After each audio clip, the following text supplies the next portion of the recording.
আমি কিভাবে বুঝবো যে আমার জন্য আসলে কোন ক্যারিয়ারটা চুজ করা উচিত? সে আসলে কোন জিনিসটা ভালো এইটার জন্য এক্সপেরিমেন্ট দরকার। আমি কিন্তু ক্যারিয়ারকে ডিফাইন করি এইভাবে যে আমাদের আখিরাতে আমরা ভালো থাকবো কিভাবে, এটা হচ্ছে আমার ক্যারিয়ার। মূল ব্যাপারটা হচ্ছে আসলে আখিরাতকে কেন্দ্র করে, মানে এমন না যে আমি আখিরাত হচ্ছে একটা পার্ট, দুনিয়া একটা পার্ট, না, আখিরাতে আমার মূল পার্ট। এলন মাস্কের যে সম্পত্তি, সেই সম্পত্তির থেকে বেশি সম্পত্তি আমি আজকে ফজরের সময়, সুন্নতের সময় আমার অ্যাকাউন্টে ভরছি। দুনিয়াটাকে প্রাইমারি ফোকাস রেখে এরকম হয়ে যায় না যে আপনার আল্লাহর জন্য কোনো এক্সট্রা সময় নাই। 1 লাখ টাকার পর আমি 2 লাখ টাকা, 2 লাখ টাকার পর 3 লাখ টাকা, 3 লাখ টাকার পর আমি কোন জায়গায় থামবো, কোন জায়গায় থামে আমি বলবো যে আমার এনাফ দুনিয়া ইনকাম হয়েছে, এবার আমি একটু আখিরাত ইনকাম করি না। এই কারণে আল্লাহ সুবহানাহু ওয়া তাআলা আমাদেরকে কোরআনে বলে দিয়েছেন যে আল্লাহ তোমরা বিয়ে করো, তাহলে আল্লাহ নিজ অনুগ্রহে তোমাদেরকে অভাব মুক্ত করে দিবেন, এটা আল্লাহর ওয়াদা। তাই আমার মনে হয় আপনি যেগুলো বললেন এগুলো নিয়ে আমার নিজেরই বাসায় যাওয়ার পর খাতা কলম নিয়ে বসতে হবে। আসসালামু আলাইকুম। আমরা ক্যারিয়ার নিয়ে অনেক চিন্তা করে থাকি, কিভাবে ক্যারিয়ারটাকে আরেকটু মিনিংফুল করা যায়। আমরা কি ক্যারিয়ারের পিছনে খুব বেশি দৌড়াচ্ছি কিনা, কোন স্কিলসগুলো আসলে আমাদের ক্যারিয়ারের জন্য অনেক বেশি গুরুত্বপূর্ণ, সেই সব বিষয় নিয়ে আলোচনা করব আজকের এই পডকাস্টে। আমাদের গেস্ট হিসেবে আছেন শরীফ আবু হায়াত অপু ভাই, যার কাছ থেকে আমি অনেক বেশি ক্যারিয়ার গাইডেন্স নিয়ে এসেছি, আর ইনশাল্লাহ আজকে আপনারাও পাবেন। আসসালামু আলাইকুম ভাইয়া, কেমন আছেন? ওয়ালাইকুম আসসালাম ওয়া রাহমাতুল্লাহি ওয়া বারাকাতুহু। আলহামদুলিল্লাহ। ভাইয়া অনেক ধন্যবাদ সময় দেওয়ার জন্য। ভাইয়া প্রথম প্রশ্ন যেটা করতে চাচ্ছি সেটা হচ্ছে আমাদের ক্যারিয়ারের উদ্দেশ্যটা নিয়ে। আমরা অনেক সময় একটা ক্যারিয়ার চুজ করে ফেলি অন্যদেরকে দেখে অথবা একটা মোটিভেশন থেকে, কিন্তু পরে বুঝতে পারি যে সেই ক্যারিয়ারটা আমার জন্য না। তো আমি কিভাবে বুঝবো যে আমার জন্য আসলে কোন ক্যারিয়ারটা চুজ করা উচিত? আলহামদুলিল্লাহ, খুব ভালো প্রশ্ন। তোমার প্রশ্নের করার সাথে সাথে আমার মনে পড়ে গেল, আমি যখন স্কুলে পড়তাম, আমি আমার এক আত্মীয় হয়, তাকে দেখে আমি খুবই অনুপ্রাণিত, বা তার কথা শুনে, যে ক্লাস 9-এ অ্যাকাউন্টিং আমি নিলাম।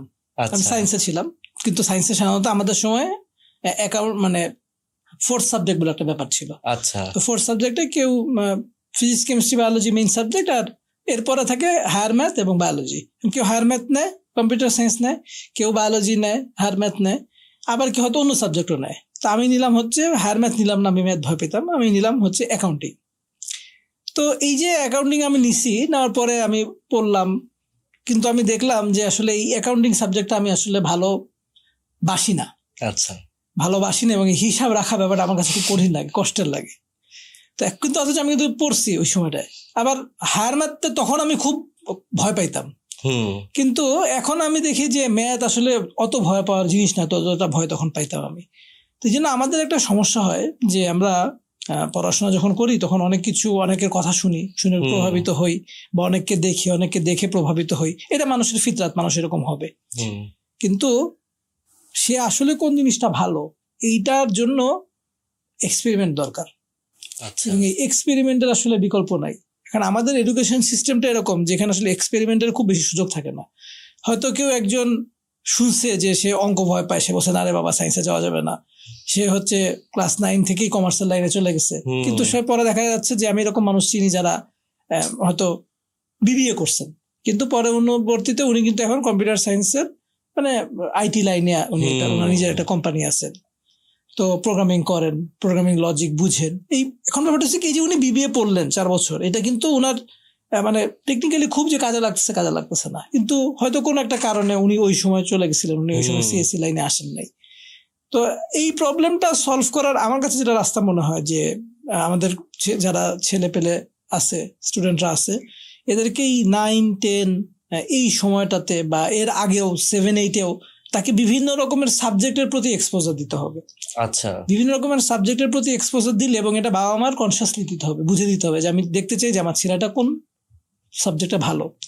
এই এক্সপোজার দিলে তখন সে বাবা মা বুঝতে পারবেন যে তার নেটটা কোথায়, তার মানে সে ন্যাচারালি কোনটাতে ভালো। এই ন্যাচারালি যেটাতে সে ভালো, সেই লাইনে যদি সে ক্যারিয়ার গলে, এটা তার জন্য ভালো হবে, কারণ এটাতে সে ইন্টারেস্ট পাচ্ছে, এখানে সে তার মাথা দিতে পারতেছে, মেধা দিতে পারতেছে, এবং এটাতে তার যে পটেনশিয়ালটা আল্লাহ সুবহানাহু ওয়া তাআলা থেকে দিয়েছেন, প্রত্যেকটা মানুষকে তো আল্লাহ পটেনশিয়াল দেন, সেই পটেনশিয়ালটা সে কাজে লাগাতে পারবে। তো এই কারণে আমাদের যেটা হয় যে ছেলে পেলে, বা আমি যেরকম বললাম, আমি ক্লাস 8-এ একজনের কথা শুনে প্রভাবিত হইলাম, এইরকম প্রভাবিত করার মানুষ অনেকে কিন্তু আছেন, কিন্তু এই প্রভাবিত করাটা আসলে ওই জিনিসটা আমার জন্য আসলে যথার্থ কিনা সেটা এটাকে একটা সিস্টেমের মধ্যে ফেলা দেওয়া উচিত। সিস্টেমের মধ্যে ফেলে এটাকে ইনশিওর করা উচিত যে আসলেই আমি ওইটাতে ভালো কিনা।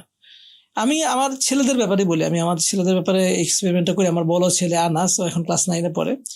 ওকে যেরকম আমি 8-এ থাকতে ওকে আমি সাইবার সিকিউরিটির একটা কোর্স দিছিলাম। আচ্ছা, তো সাইবার সিকিউরিটি কোর্সে দিছি, সে ওই মেন্টরশিপ প্রোগ্রাম 6 মাসের সেখানে ছিল, থাকছে। কিন্তু আমি দেখি যে সাইবার সিকিউরিটির ব্যাপারে যে তার খুব আগ্রহ এরকম না। এখন আমরা মোটা দেখে তো সবই বলতে পারি এগুলো আইটি, কিন্তু তারপরেও দেখা যাচ্ছে যে এই আইটির মধ্যে সাইবার সিকিউরিটিতে সে খুব আগ্রহ পায়নি। কিন্তু আমি CX50 নামে একটা কোর্স আছে হার্ভার্ডের, ওটা আমি ওকে করতে দিছি। এটা অনলাইন বেসড কোর্স, 6 মাসের কোর্স। ওটা কিন্তু ও করছে এবং ওটাতে দেখা গেছে যে অনেক আগ্রহ পাইছে। বেশ, যেহেতু ইউনিভার্সিটি লেভেলের কোর্স, সে এখন মাত্র ক্লাস 9-এ পড়ে। সে অনেকগুলা প্রবলেম সে সলভ করতে পারে নাই, সে চেষ্টা করছে, পারে নাই, হেল্প নিছে, আবার চেষ্টা করছে। তো এইভাবে সে অনেক এক্সপেরিমেন্টের মধ্যে দিয়ে সে একটা জায়গায় এসে আসছে। কি নিয়ে কোর্স ছিল? CX50, এটা হচ্ছে কম্পিউটার সায়েন্সের বেসিক। এটা হার্ভার্ডের একেবারে কম্পিউটার সায়েন্স 101 বলতে পারো। তো এই যে এই কোর্সটা যখন সে করলো, করার পরে সে কিন্তু এখন ফাইনাল প্রজেক্ট জমা দেওয়ার পর্যায়ে আছে, কিন্তু তার অনেক কিছু সে শিখছে, অনেক কিছু সে তার একটা ধারণা ক্লিয়ার হয়েছে এবং সে, আমি মনে হয়েছে যে সাইবার সিকিউরিটি থেকে এখানে তার আগ্রহ তুলনামূলকভাবে বেশি। তো এই যে একটা এক্সপেরিমেন্টের মধ্যে দিয়ে তাকে বিভিন্ন সাবজেক্টে নিয়ে দেখা, যেমন আমি ওকে কিন্তু আমি এন্টারপ্রেনারশিপে দেখেও করছি। আমি দেখলাম যে ওর খুব ব্যবসা করার আগ্রহ, ব্যবসা করা নিয়ে কথা বলতেছে। তো আমার একটা কোর্স আছে before you start a business, তো আমি এটা একেবারে ও এবং ওর বন্ধুদের জন্য, যেহেতু ওরা ব্যবসা করতে চায়, ওদের জন্য আমি করলাম। তো করার পরে যেটা হইলো যে ওরা বেসিক জিনিসটা বুঝলো, ঠিক আছে, ব্যবসা করার আগে আমাকে কি করতে হবে সেটা বুঝলো। বুঝার পরে এরপরে ওরা যখন ওই ব্যবসা শুরু করছে, তখন কিন্তু সে একেবারে তার কোনো আইডিয়াই নাই, ব্যাপারটা এরকম না। তার একটা সিস্টেম আছে যে আমাকে কি করতে হবে, কি হিসাব রাখতে হবে, কি রাখতে হবে। তো ওকে আমি পাঠাইলাম, যে ওরা বললো যে ওরা মানে স্টেশনারি ব্যবসা করবে। তো স্টেশনারি ব্যবসা মানে হচ্ছে সে চকবাজার থেকে খাতা, কলম, পেন্সিল, শার্পনার, রাবার এগুলো কিনে এনে স্কুলে যেসব স্টুডেন্ট আছে তাদের কাছে বিক্রি করবে। আচ্ছা, ঠিক আছে। তো ওদেরকে আমি বললাম যে ঠিক আছে যাও। তো ও কখনো ঢাকার মানে কখনো নিজে প্রাইভেট মানে পাবলিক ট্রান্সপোর্টে চলে নাই, বাসে চলে নাই। ওটার ওই উপলক্ষে ও পাবলিক ট্রান্সপোর্টে চড়ছে, বাসে গেছে। ওরা 3 জন মিলে গেছে, যে চকবাজার পর্যন্ত গেছে, প্রচুর হাঁটছে, ঘুরছে, মার্কেট ঘুরে আবার সে ফেরত আসছে, হেঁটে আবার ফেরত আসছে, অনেক পথ তাকে হাঁটতে হয়েছে। ওই খাতা কলম সবকিছু সে নিয়ে এসে বাসায় আসছে, এসে ব্যবসা করা শুরু করছে।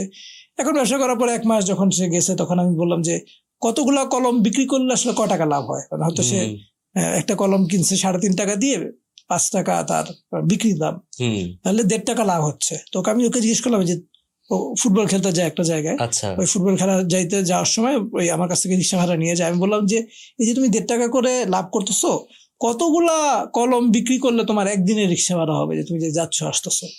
এটা আসলে ওই তুলনাটা বোঝানোর জন্য যে তুমি যে এই যে পরিমাণ দৌড়ায় গেলা, যে পরিমাণ হাঁটলা, যে পরিমাণ কষ্ট করলা, এই যে টাকা আর্নিংটা যে কষ্টের, ব্যবসা করতে কষ্টের, তখন সে এইটা যখন রিলেট করতে পারছে। এরপরে আমি দেখলাম যে কোর্সটা যখন তাকে প্রথমে দিছিলাম, সে যতটা আগ্রহ নিয়ে করতেছিল, এর পরবর্তীতে তার আগ্রহটা একটু বেড়ে গেছে। তার কাছে মনে হয়েছে যে এই কলম পাইকারি কিনে খুচরা বিক্রি করে যে লাভ করা সম্ভব, তার থেকে আমি যদি এরকম করে এই জিনিসটা কোনো কিছু করি, তাহলে আমার আর একটু কম কষ্টে আমি একটু বেশি আয় করতে পারবো। তো এটা আমি একটা এক্সপেরিমেন্টের কথা বললাম, যে আমি যেমন আমার আনাসকে দিয়ে আমি 2টা এক্সপেরিমেন্ট, এরকম একই জিনিস আমি আমার মেজর ছেলে উমারকে দিয়ে এরকম এক্সপেরিমেন্ট করে ওদেরকেই দেখাইতে দিই যে তুমি আসলে কোন জিনিসটাতে ভালো, সেটাতে তোমার জন্য এক্সপোজারটা হয়। এখন আমাদের সমস্যা হচ্ছে যে আমাদের বাবা মা যারা, তারা রিস্ক টেকিং বা এক্সপেরিমেন্টিং তারা পছন্দ করেন না। তারা একটা সিস্টেমের মধ্যে চলতে চান যে ভাই আমি স্কুলে পড়ছি, কলেজে পড়ছি, ইউনিভার্সিটিতে পড়ছি, চাকরি করতেছি, আমার ছেলে এরকম হবে। কিন্তু ব্যাপারটা কিন্তু আসলে এরকম না।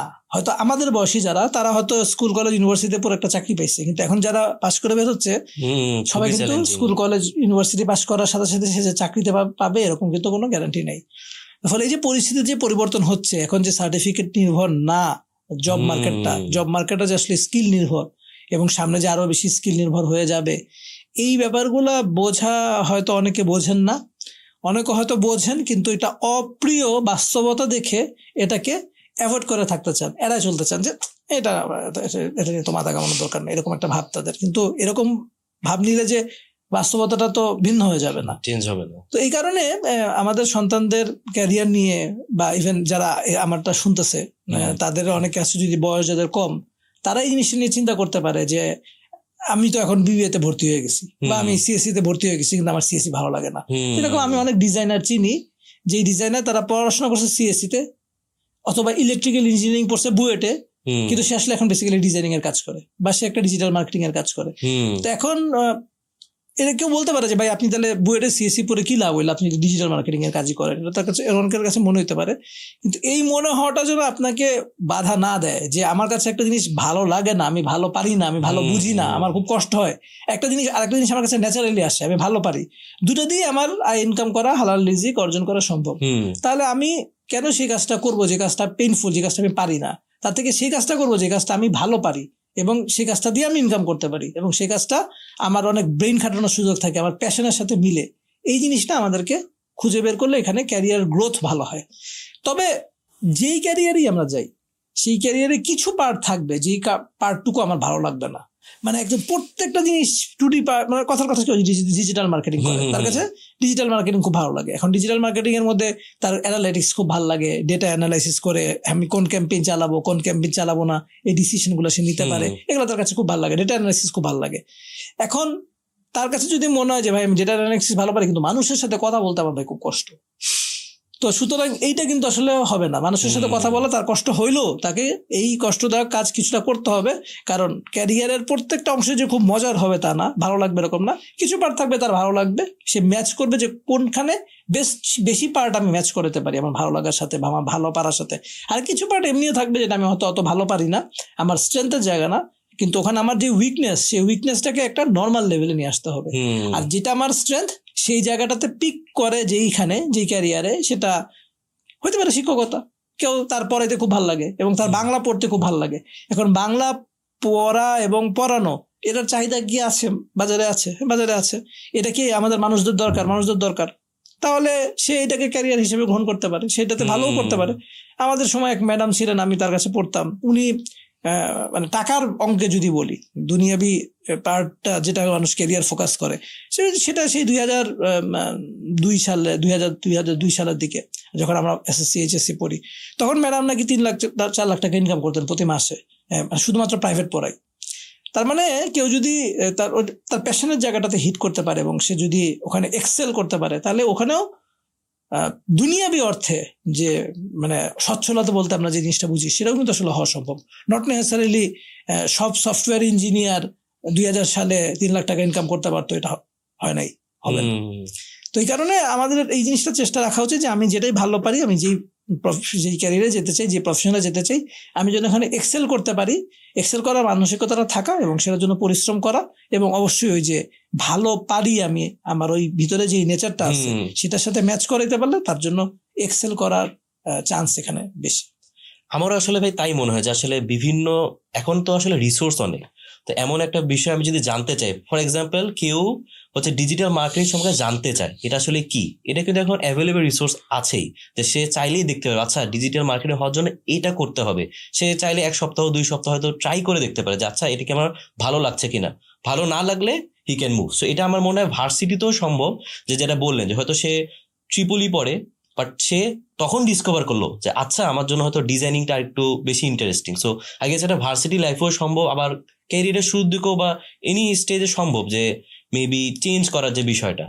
হ্যাঁ, মানে সম্ভব তো অবশ্যই, কিন্তু আমরা যদি এফেক্টিভনেস এর কথা চিন্তা করি তাহলে দ্য আর্লিয়ার, তাহলে আমি যে পড়াশোনা করছি সেই পড়াশোনাটা হয়তো মানে কাজে লাগবে। আমার পড়াশোনাটাই হচ্ছে আমি যেই লাইনে যেতে চাই সেই লাইনের সাথে ম্যাচ হয়ে গেল, ফলে জিনিসটা ভালো হয়। কিন্তু ওই যে বললাম যে অনেকের জন্য তারা সম্ভব না, হ্যাঁ অনেকের ক্ষেত্রে সম্ভব না, কিন্তু নেভার টু লেট, যে আমি পড়ে ফেলছি সুতরাং আমাকে এখানেই থাকতে হবে, এইভাবে বাইন্ডিং দিলে পরবর্তী বাকি জীবনের ক্যারিয়ার জন্য এটা আসলে ক্ষতিকর। এক্স্যাক্টলি। এখন ভাই ক্যারিয়ারের সাথে আমাদের লাইফ হেয়ার আফটারের কি লিঙ্ক করা সম্ভব বা কিভাবে করা যায়? কারণ আমরা আসলে অনেকেই দেখা যায় যে একটা গোল সেট করি লাইফে 30 বছর, ওটার পিছনে ছুটলাম, বাট অ্যাচিভ করবা মনে হলো এটা কিছুই না, তো আসলে বা ওটাই ওর সফলতা শেষ, কিন্তু অন্যদের জন্য হয়তো সেটা খুব বেশি হয়তো ইম্প্যাক্ট রাখে নাই। তো আমরা আসলে আমাদের ক্যারিয়ারটাকে একটু মিনিংফুল কিভাবে করতে পারি? আচ্ছা, যদিও এটা আমি অন্য পডকাস্টে অন্য আলাপে বলছি যে ক্যারিয়ার বলতে আমরা আসলে কি বুঝি, এটা একটা বড় প্রশ্ন যে আমি ক্যারিয়ার বলতে কি বুঝি। সাধারণত সেকুলার দৃষ্টিভঙ্গি থেকে ক্যারিয়ার বলতে বোঝানো হয় যে আমি যেটা করে অনেক উন্নত করতে পারবো, আমার জীবনে অনেক উপরের দিকে যেতে পারবো, অনেক টাকা ইনকাম করতে পারবো, অনেক বড় পদে যেতে পারবো, হ্যাঁ অনেক মানুষ আমাকে চিনবে। এইটা ক্যারিয়ার বলতে এরকম বোঝায় যে এখানে উন্নতির সোপান আছে, এরকম এটাকে ক্যারিয়ার বলে চিন্তা করা হয়। আমি কিন্তু ক্যারিয়ারকে ডিফাইন করি এইভাবে যে আমাদের আখিরাতে আমরা ভালো থাকবো কিভাবে, এটা হচ্ছে আমার ক্যারিয়ার। আচ্ছা, মানে ক্যারিয়ার বলতে আমি দুনিয়াতে ভালো থাকবো কিভাবে, এটা থেকে গুরুত্বপূর্ণ ব্যাপার হচ্ছে মানে দুনিয়ার জীবনে 70 বছরের জীবনে ভালো থাকা, এটা যদি আমার কাছে ইম্পর্টেন্ট হয় তাহলে 70,000 কোটি বছরেরও যেটা আসলে ইনুমারেট করা যাবে না, কোনো নাম্বারে আবদ্ধ করা যাবে না, সেই জীবনে আমি ভালো থাকতে পারতেছি কিনা, এটা আরো অনেক বড় ক্যারিয়ার কোশ্চেন না? তো এই কারণে মূল প্রশ্নটা হচ্ছে যে আমি আখিরাতে আসলে ভালো থাকবো কিভাবে, এটা হচ্ছে আমাদের মূল ক্যারিয়ার হচ্ছে আখিরাতে আমি উন্নতি করতে চাই, খুব ভালো থাকতে চাই, এটা হচ্ছে আমার মূল ক্যারিয়ার। হ্যাঁ এটার পার্ট হিসেবেই আখিরাতের ক্যারিয়ার গঠনের পার্ট হিসেবে দুনিয়ার ক্যারিয়ার আমরা গঠন করবো, যেন আমরা হালাল ইনকাম করতে পারি এবং আমরা যেন এমন কাজ করতে পারি যেটা জন্য মানুষের জন্য পজিটিভ ইম্প্যাক্ট ফেলে। কেউ বলতে পারে যে সে ব্যাটে চাকরি করে, খুবই লুক্রেটিভ চাকরি, অনেক লাখ টাকা দিয়ে বেতন শুরু হয়, কিন্তু বেসিক্যালি এরা কি, এরা বেসিক্যালি ড্রাগ ডিলার, এরা মানুষকে মারতেছে। শুধু এরা মানুষকেই মারতেছে না, এরা অন্য মানুষকেও মারতেছে। এরা একটা মানুষকে সিগারেট খাওয়ানোর ব্যাপারে তারা ফ্যাসিলিটেট করতেছে, একজন মানুষ নিজে সিগারেট খাচ্ছে নিজেরা মারতেছে, সে সিগারেট খাচ্ছে পাশে 10 জনের সে মারতেছে। তা আমার জীবনের উদ্দেশ্য, আমি এত ভালো পড়াশোনা করছি, আমি আইবিএ থেকে পড়াশোনা করছি, এমবিএ থেকে পড়াশোনা করছি, আমার ব্রিলিয়েন্ট মাইন্ড আছে, আল্লাহ আমাকে অনেক বুদ্ধি দিচ্ছেন, এই বুদ্ধির পুরোটা আমি কাজে লাগাচ্ছি কিভাবে, কত বেশি মানুষ মারা যায়, কত বেশি মানুষের ফুসফুস ধ্বংস করা যায়। এটা তো একটা মানুষের ক্যারিয়ার হইতে পারে না। আপনারা বেশি টাকা দেয়, ঠিক আছে, আপনি টাকার জন্য বিক্রি হয়ে যাবেন, তাহলে ভাই আপনি সিগারেট বিক্রি না করে আপনি সরাসরি হেরোইন বিক্রি করেন, একই তো কথা নাকি? বিকজ সিগারেটে বাংলাদেশ সরকার জায়েজ বানাইছে আর হেরোইনকে বাংলাদেশ সরকার জায়েজ বলে নাই, এটার জন্য সব পার্থক্য হয়ে যাবে? আপনি বুঝেন না, আপনি তো নিজে সিগারেট খান না, আপনি বুঝেন না আপনি আসলে কি বুঝে এটা আপনার জন্য ভালো কি মন্দ, আপনি কেন খান না? আপনি তো বুঝেই খান না। তো এই কারণে ক্যারিয়ারের ব্যাপারটা হচ্ছে যে মূল ব্যাপারটা হচ্ছে আসলে আখিরাতকে কেন্দ্র করে, মানে এমন না যে আমি আখিরাত হচ্ছে একটা পার্ট, দুনিয়া একটা পার্ট, না, আখিরাতে আমার মূল পার্ট। আখিরাতের একটা পার্সেল হচ্ছে দুনিয়া। আল্লাহ সুবহানাহু ওয়া তাআলা যেহেতু আমাদেরকে বলছেন যে তোমরা দুনিয়ার জীবনটাকেও ছেড়ে দিও না, আল্লাহ সুবহানাহু ওয়া তাআলা কোরআনে বলছেন দুনিয়ার জীবনটাকে ভুলে যেও না, এই কারণে আমরা দুনিয়ার জীবনকে ভুলে যাইনি, দুনিয়ার জীবনকে আমরা আমাদের আখিরাতের পার্ট হিসেবে, আখিরাতের ক্যারিয়ার গঠনের পার্ট হিসেবে আমরা দুনিয়ার ক্যারিয়ার গঠন করি। আমরা সন্ন্যাসবাদ ইসলামে নাই, আমরা ওরকম সব ছেড়ে ছুড়ে জঙ্গলে চলে গেলাম বা একটা মনাস্টারিতে চলে গেলাম, পুরোহিত হয়ে গেলাম, বিয়ে নাই সংসার নাই, এটা আমাদের ইসলামে জায়েজ নাই। ইসলামে জায়েজ হচ্ছে যে আমি মানুষের সাথে থাকবো, সমাজের সাথে থাকবো, হালাল রিজিক অর্জন করব, আমার কাছে হারাম টেম্পটেশন আসবে, আমি হারাম টেম্পটেশনটাকে এড়ায় চলবো, বাদ দিব, হালালের মধ্যে থাকবো, সুদ খাবো না, ঘুষ খাবো না, অন্য মানুষের হক মেরে খাবো না, আমার প্রতিষ্ঠানে যে প্রতিষ্ঠানে আমি চাকরি করি তার সেই মালিককে আমি ঠকাবো না, আমি যেই কাজ করতেছি সে কাজে সমাজের মানুষের কোনো ক্ষতি হবে না, লাভ হইলে এক্সিলেন্ট আলহামদুলিল্লাহ, লাভ যদি না হয় অ্যাটলিস্ট ক্ষতি যেন না হয় এটা আমাকে এনশিওর করতে হবে। এই ব্যাপারটাই আমার মেইন ফোকাসটা থাকবে আমি যখন ক্যারিয়ার গঠন করব। তারপর আল্লাহ সুবহানাহু ওয়া তাআলার কাছে আমি সাহায্য চাবো যে আল্লাহুম্মা ইন্নী আসআলুকা, হে আল্লাহ আমি আপনার কাছে চাই, ইলমান নাফিয়া, এমন জ্ঞান যেটা মানুষের উপকার করে, ওয়া রিজকান তাইয়্যিবা, এমন রিজিক যেটা তৈয়ব, যেটা ভালো উত্তম, রিজকান হালালা বলি না আমরা, রিজকান তৈয়্যিবা বলি, যেটা হালালের থেকেও এক স্টেপ উপরে, অনেক কিছু আছে হালাল কিন্তু হয়তো তৈয়ব না, বা আমালান মুতাকাব্বালা, এবং আমি যে কাজগুলো করতেছি ক্যারিয়ারের পার্ট হিসেবে, আমি যে কাজগুলো করতেছি অথবা ইবাদতের পার্ট হিসেবে যে আমি কাজগুলো করতেছি, যে নিয়তে করতেছি সেটা যেন আল্লাহ সুবহানাহু ওয়া তাআলা কবুল করেন, এটা আমরা আল্লাহর কাছে চাবো। তাহলে আমরা যে প্রশ্নটার উত্তর যে আমাদের ক্যারিয়ার ফোকাসড, আমাদের আখিরাতের ক্যারিয়ার গঠন যেটা আমাদের মূল ফোকাস, সেরকম একটা জীবন আমরা হয়তো ইনশাআল্লাহ গঠন করতে পারবো। ভাইয়া এখন এই ক্যারিয়ার গড়তে গিয়ে অনেকেই দেখা যায় যে এত দৌড়ায়, সারাদিন দৌড়াচ্ছে র্যাট রেসের মতো, তো এটা করতে গিয়ে দেখা গেলো সারা রাত কাজ করে, একটা ডেডলাইন আছে হয়তো, কিন্তু নামাজ না পড়ে ঘুমিয়ে যাচ্ছে, অথবা হচ্ছে তাকে বলা হলো যে কোনো দিনী কাজের সাথে জড়িত হতে পারে, কোনো ইসলামিক মেবি জুমার খুতবা আগে যাওয়া, কিন্তু তার তখন সব দুনিয়াবি কাজ পড়ে যাচ্ছে, বা সেইভাবে নিজেকে হয়তো গুছিয়ে নিয়েছে, তো হয়তো সে নামাজ পড়ে, কিন্তু এই যে একটা সময় আলাদা করে দেয়া, যেটা বললেন যে মেইন ফোকাসটা আখিরাত, এটা আমার দেখা যায় আমাদের মধ্যে অনেকের একটু ল্যাকিংস আছে। তো এই জায়গায় আসলে কি করা যায় যে আমরা ফোকাসটাকে একটু যদি অন্যদিকে নিয়ে যেতে পারি, বা কেনই এত হচ্ছে এই কাজগুলো করতে থাকি যে দেখা গেল ডেডলাইন মিট করার জন্য আমরা অন্য সব কিছু ভুলে যাচ্ছি, জাস্ট মাথায় ওটাই আছে। আচ্ছা, এটা আসলে শয়তানের একটা প্লয়, শয়তানের একটা পরিকল্পনা। শয়তান প্রথমে চায় মানুষকে শিরক করাইতে। শিরক মানে সে জাহান্নামী, সে ফরএভার জাহান্নামী, সে জাহান্নাম থেকে বেরোতে পারবে না। শিরক যখন করাইতে না পারে শয়তান, তখন মানুষকে সে কবিরা গুনাহ করায়, এমন বড় বড় গুনাহ করায় যে গুনাহ মানুষকে জাহান্নামে নিয়ে যাবে, যেটা ব্যাপারে শাস্তির ঘোষণা কোরআন হাদিসে আসছে। সে হয়তো ফরএভার জাহান্নামী না, সবসময় জাহান্নামে থাকবে না, হয়তো কোনো না কোনো সময় সে বের হবে, কিন্তু সে জাহান্নামে যাবে, এই প্রবাবিলিটি আছে কবিরা গুনাহ এটা করানোর চেষ্টা করে। যখন সে কবিরা গুনাহ করাইতে পারে না, তখন সে সগীরা গুনাহ বা ছোট গুনাহ করানোর ব্যাপারে আসে। তো যে সগীরা গুনাহ হয়তো তাকে জাহান্নামে নিবে কি না, কিন্তু তার শাস্তি হবে, কোনো না কোনো ভাবে তার একটা শাস্তি হবে, অথবা আল্লাহ তাকে মাফ করে দিতে পারেন। কিন্তু সগীরা গুনাহটা গুনার কাজ, কিন্তু এটা আল্লাহ অপছন্দ করেন দেখি এটা নিষেধ করছেন। যখন সে তাকে সগীরা গুনাহ করতে পারে না, তখন শয়তান তাকে করে কি, জায়েজ কাজ, সেই জায়েজ কাজে ব্যস্ত করে ফেলে। আমাদের লাইফটা, তুমি যে কথাগুলো বললা, যে মানুষগুলোর কথা, এটা হচ্ছে এই জায়েজ কাজে ব্যস্ত হওয়া। যে আমি দুনিয়া নিয়ে বা দুনিয়ার ইনকাম নিয়ে আমি এত বেশি টেনশনে পড়ে গেছি, বা আমি এত বেশি কাজ করতেছি যে আমি আসলে আমার প্রায়োরিটিটা ঠিক করতে পারি না। তো মানে যে কথাটা বললাম, যে এটা করার জন্য সবসময় আসলে কোরআন পড়তে হয়। কোরআন পড়লে আল্লাহ সুবহানাহু ওয়া তাআলার আয়াতগুলো যখন আমরা পড়বো, তখন ওই যে আল্লাহ সুবহানাহু ওয়া তাআলা বলেন, ফাযাক্কির ফাইন্না যিকরা তানফাউল মুমিনিন, তুমি স্মরণ করা দাও, নিশ্চয়ই জিকির বা স্মরণ করা দেওয়া মানুষকে উপকার করে। তা আমি জানি আমি মুসলিম, আমি 5 ওয়াক্ত সালাত পড়ি, কিন্তু যে ডেডলাইন আসলে আমি সারা রাত কাজ করতেছি, ফজরের নামাজ পড়া হইলো না, তো তাহলে তাকে যদি স্মরণ করে দেওয়া হয় যে ভাই এটা কিন্তু আপনার লাইফস্টাইল হইতে পারে না, আপনি যে ডেডলাইনের পিছনে কাজ করছেন, আপনি ডেডলাইন সেট করার আগে চিন্তা করে নেন যে আমাকে কি রাত জেগে কাজ করতে হবে কিনা, বা যদি কখনো রাত জাগাও লাগে, কিন্তু আপনি মেক শিওর যে আপনার নামাজটা যেন বাদ না যায়। কারণ আপনি ধরেন এই ডেডলাইনের কাজ উঠলো, মনে করেন আপনি এখানে টাকা পাইলেন, কত টাকা পাইলেন, টাকা না, আপনি ডলার পাইলেন, কত ডলার পাইলেন, 1000, 5000, 10,000, 20,000। রাসূলুল্লাহ সাল্লাল্লাহু আলাইহি সাল্লাম বলছেন যে আসমান এবং জমিনের মধ্যবর্তী যা কিছু আছে সব কিছুর যেই দাম কম্বাইন্ড, তার থেকে ফজরের নামাজের আগে যে 2 রাকাত সুন্নত, তার দাম বেশি।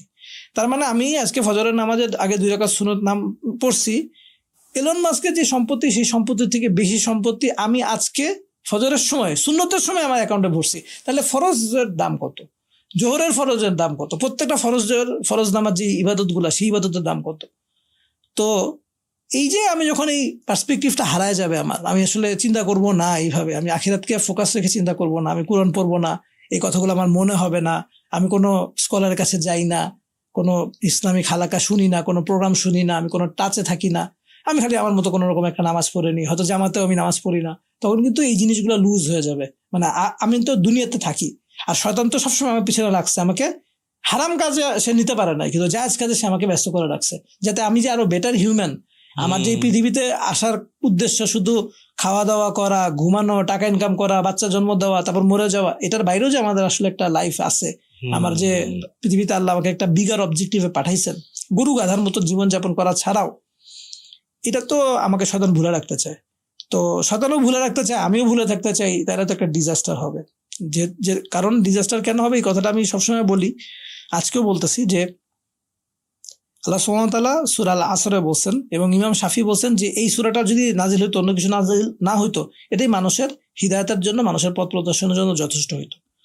আল্লাহ সুবহানাহু ওয়া তাআলা বলছেন ওয়াল আসর, নিশ্চয়ই সময়ের কসম করে বলছেন, ইন্নাল ইনসানা লাফি খুসর, নিশ্চয়ই অবশ্যই মানুষ ক্ষতির মধ্যে আছে, অ্যাবসলিউট ক্ষতির মধ্যে আছে। খুসর মানে অ্যাবসলিউট ক্ষতি, লুকসান হচ্ছে অল্প ক্ষতি, খুসরান হচ্ছে অ্যাবসলিউট ক্ষতি, ধ্বংস, জাহান্নাম। তারপর আল্লাহ সুবহানাহু ওয়া তাআলা যেটা করছেন, উনি ইল্লাল্লাযীনা আমানু, তিনি ইস্তিসনা করছেন। ইস্তিসনা মানে হচ্ছে সিঙ্গেল আউট করা, বের করে নিয়ে আসা। ইল্লাহ হচ্ছে আদাদুল ইস্তিসনা বা ইস্তিসনা করার টুল, এটা একটা আরবি লিঙ্গুইস্টিক টুল। তো ইস্তিসনা দিয়ে আল্লাহ সুবহানাহু ওয়া তাআলা সবাইকে আগে জাহান্নামে ফেলছেন, ইচ অ্যান্ড এভরি ইন্ডিভিজুয়াল। আল্লাহ বলছেন ইন্নাল ইনসানা, অবশ্যই প্রত্যেকটা মানুষ, আল্লাহ নাস বলেন নাই, কিন্তু ইনসান বলছেন, এই কারণে যাতে কেউ বলতে পারে না যে এটা আল্লাহ ওকে বলতেছেন, আমাকে বলতেছেন না। নো, প্রত্যেকটা মানুষ জাহান্নামী, খুসর, ক্ষতির মধ্যে আছে, দুনিয়া এবং আখিরাত। এই জন্য জাহান্নামী আল্লাহ সুবহানাহু ওয়া তাআলা বলেন, খুসর বলছেন, যেটা দুনিয়াতেও তার লসের মধ্যে আছে, আখিরাতেও সে লসের মধ্যে আছে। সেটা আখিরাতে লসের মধ্যে আছে, এটা সে বুঝতেছে না, এটাও তার একটা বড় লস। সে জাহান্নামের মধ্যে যাচ্ছে, এটাও সে বুঝতেছে না। কাদেরকে আল্লাহ আলাদা করলেন? যারা ঈমান আনছেন, ইলাল্লাযিনা আমানু ওয়া আমিলুস সলিহাত, যারা সঠিক সময়ে সঠিক কাজ করে, যখন যে ইবাদতটা করা দরকার তখন সে ইবাদতটা করে, যখন যে কাজটা করা দরকার তখন সে কাজটা করে। ওয়া তাওয়াসাউ বিল হক, এবং হকের কথা মানুষকে বলে। আপনি যে তুমি যাদের কথা বললে, এরকম কয়জন মানুষ আছে যে হকের কথা তাকে বলে, বা he is taking his time out যে আমি হকের কথা মানুষকে বলবো। ওয়াতাওয়াসাউ বিস-সবর, এবং যখন সে হকের কথা মানুষকে বলবে, যখন সে বলবে যে ইসরায়েল ফিলিস্তিনিতে যে হত্যাযজ্ঞ চালাচ্ছে এটা ঠিক না, এটা বলার সময় সে লিঙ্কডিনে পোস্ট দেওয়ার সময় তার ক্লায়েন্ট বলবে যে তুমি এগুলা কি লেখো, তোমার সাথে সামনে মাসে চাকরি নাই, তোমার আর আমার সাথে কন্ট্রাক্ট নাই, তখন সে এটা তাড়াতাড়ি ডিলিট করে দিবে। হকের কথা বলছে, বিপদ আসছে, তখন কি করছি আমি, আমার সবর হয় নাই, আমি আর আল্লাহকে আমার আর রাজ্জাক হিসেবে মানতে পারি নাই, তখন আমি মেনে নিছি যে ও আমার বস, ও আমার ক্লায়েন্ট, ওকে নাকচ করা যাবে না, তাড়াতাড়ি ফিলিস্তিনিদের সম্পর্কে কিছু কথা বলছি, ডিলিট করে দিই ভাই। তো এই যে 4টা কাজ না করছে, যে আল্লাহ সুবহানাহু ওয়া তাআলা কোরআনে বলছেন যে মানুষ কি মনে করে যে এমনি এমনি তাকে জান্নাত দিয়ে দেওয়া হবে, তাকে কোনো পরীক্ষা করা হবে না? ডেফিনেটলি পরীক্ষা করা হবে। এবং এই ধরনের মানুষ যারা একটু গাফিলতের মধ্যে আছেন, যে যারা মনে করতেছেন যে আমি নামাজ পড়ি, রোজা রাখি, আই এম গুড, সে যে ক্ষতির মধ্যে আছেন, এই ক্ষতিটা সে বুঝতে পারতেছে না। সে যে খুসরের মধ্যে আছে, এই খুসরটা সে বুঝতে পারতেছে না, এবং বুঝতে পারতেছে না, এটাই তার জন্য একটা পরীক্ষা। যে সে মনে করছে he is good, but he is not good. মানে সে যে আসলে বিপদের মধ্যে আছে, সে যে খুসরের মধ্যে আছে, এটা সে বুঝতে পারতেছে না। তো আমাদের কাজ, আমরা মানুষজনকে বলি যে আপনারা ক্যারিয়ার নিয়ে, দুনিয়া কামানো নিয়ে, দুনিয়াটাকে প্রাইমারি ফোকাস রেখে এরকম হয়ে যান না যে আপনার আল্লাহর জন্য কোনো এক্সট্রা সময় নাই। আপনার নামাজ, 5 ওয়াক্ত নামাজ পড়া, সেই নামাজও আপনি নিজেই জানেন। মানে আস্ক ইউরসেলফ, আমাকে বলার দরকার নেই, আপনি তো ভাই নামাজ পড়েন, আপনি বলেন আপনি যখন নামাজ পড়ছেন তখন আপনার আল্লাহর কথা কয় মিনিট মনে হয়েছে, বা বাইরে বাকি জিনিসের কথা কয় মিনিট মনে হয়েছে, আমাকে বলার দরকার নেই। আস্ক ইউরসেলফ, নিজেকে আল্লাহর সামনে রেসপন্সিবল করেন, আল্লাহর সামনে অ্যাকাউন্টেবল করার আগে নিজের হিসাব নিজে নেন। তো দেখা যাবে যে এখানে অনেক মানুষ একটা বড় ক্ষতির মধ্যে পড়ে যাবে। তো এই কারণে এই খুব বেশি ক্যারিয়ারিস্টিক হওয়া বা ক্যারিয়ারিজমে ডুবে যাওয়া, এটাও আসলে একটা বড় ভয়ঙ্কর রোগ, যেটা রাসূলুল্লাহ সাল্লাল্লাহু আলাইহি সাল্লাম আমাদেরকে বলছেন যে মানে আমি এই উম্মতের জন্য এটা ভয় পাই যে সে দুনিয়া নিয়ে, দুনিয়ার মোহে অন্ধ হয়ে যাবে। এবং এরকম কোরআনে বহু আয়াত আছে যে দুনিয়া আল হাকুমুত তাকাসুর যেরকম আসছে, যে প্রাচুর্যের প্রতিযোগিতা তাকে অন্ধগ্রস্ত করে। সে দেখাচ্ছে যে আমার ডলারে, অ্যাকাউন্টে এত ডলার আসতেছে, সে মানুষকে দেখাচ্ছে যে আমি এত টাকা ইনকাম করতেছি, আমি এই করতেছি, সেই করতেছি, দেখাচ্ছে যে আমি আমার কোম্পানির উঠছি সেলস রিপ্রেজেন্টেটিভ হয়ে, আমি আজকে সেলস ম্যানেজার, রিজিওনাল ম্যানেজার হয়ে গেছি। এই যে তার উপরে উঠা, প্রতিযোগিতা করার যে তাকে অন্ধ করে রাখছে, আল্লাহ তাকে যেই কারণে সৃষ্টি করছেন সেটা থেকে সে কমপ্লিটলি ভুলে আছে, গাফিল হয়ে আছে। তার যে পরীক্ষা হচ্ছে সেটাও সে বুঝতে পারতেছে না। সে মনে করতেছে কক্সবাজারে বা থাইল্যান্ডে গিয়ে একটা দামি হোটেলে চেক ইন দেওয়া বা ফ্লাইং টু দেওয়া এটা একটা বড় সাফল্য জীবনের। সে কিন্তু তার পারপাস অফ লাইফটা সে মিস করতেছে। এটা একটা বড় পরীক্ষা। এবং এই ক্যারিয়ারিজমের ব্যাপারে আমরা মানুষকে যেরকম বলি যে আপনার ক্যারিয়ারের ব্যাপারে তাকে সতর্ক হওয়া উচিত, তার হালাল রিজিক অর্জন করা উচিত, এটা যেরকম বলি, আবার এই জিনিসটার ব্যাপারে সাবধান করে দিই যে এইটার কিন্তু একটা সীমা পরিসীমা আছে। আপনাকে বলতে হবে যে ভাই আমার 1 লাখ টাকা এনাফ, 1 লাখ টাকার পর আমি 2 লাখ টাকা, 2 লাখ টাকার পর 3 লাখ টাকা, 3 লাখ টাকার পর আমি কোন জায়গায় থামবো, কোন জায়গায় থেমে আমি বলবো যে আমার এনাফ দুনিয়া ইনকাম হয়েছে, এবার আমি আখিরাত ইনকাম করি। আমার নিজের কাছে নিজের এই প্রশ্নটা ক্লিয়ার থাকতো। আমার এখানে সবার নিজেকে আসলে প্রশ্ন করা উচিত যে কথাগুলো আপনি আসলে বললেন যে আমাদের প্রায়োরিটিটা আসলে কোন দিকে যাচ্ছে, আমরা কি আসলে ঠিক পথে আগাচ্ছি কিনা। তবে ক্যারিয়ার নিয়ে যেহেতু কথা হচ্ছে, ক্যারিয়ারের একটা ইম্পর্টেন্ট পার্ট হচ্ছে দেখা যায় মানে মানুষের ক্ষেত্রে যেটা দেখেছি যে তারা বিয়েটাকে একটা ব্যারিয়ার মনে করে। একটা তো আমাদের প্যারেন্টস থেকেই আসে অনেক সময়, আরেকটা হচ্ছে অনেকে নিজেই মনে করে যে আচ্ছা আমি এখন এটা করলে আমার সেভিংস কম হবে, অথবা আর একটু টাকা আর্ন করে নেই। ওই যেটা বললেন এন্ডিং এর কোনো হিসাব নেই। এটা করতে করতে দেখা গেল 30+ অথবা অনেকে সেই মোটিভেশনটাই থাকে না। তো আসলে এখানে আপনার পার্সপেক্টিভটা কি, যে আপনি কি মনে করেন যে এটাকে আসলেই বাধা? কারণ চ্যালেঞ্জ তো অবশ্যই আছে, কিন্তু আসলে কি করা উচিত যাদের এই চিন্তাটা আসে?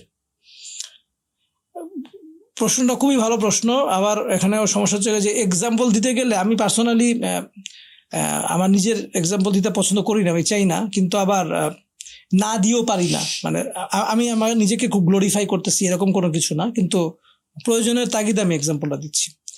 আমি আমার ছেলেকে, আনাসের কথা আমি বললাম, আমি আনাসকে একটা টাইমলাইন বেঁধে দিচ্ছি যে তুমি তোমার প্রিপারেশন টাইম হচ্ছে এসএসসি পর্যন্ত, 9 শেষ, তুমি 10-এ উঠতেছো, 10 হচ্ছে তোমার যা যা প্রিপারেশন নেওয়া দরকার প্রিপারেশন তুমি নাও, 11-12 তোমাকে ইনকাম করতে হবে। কেমন? I don't know.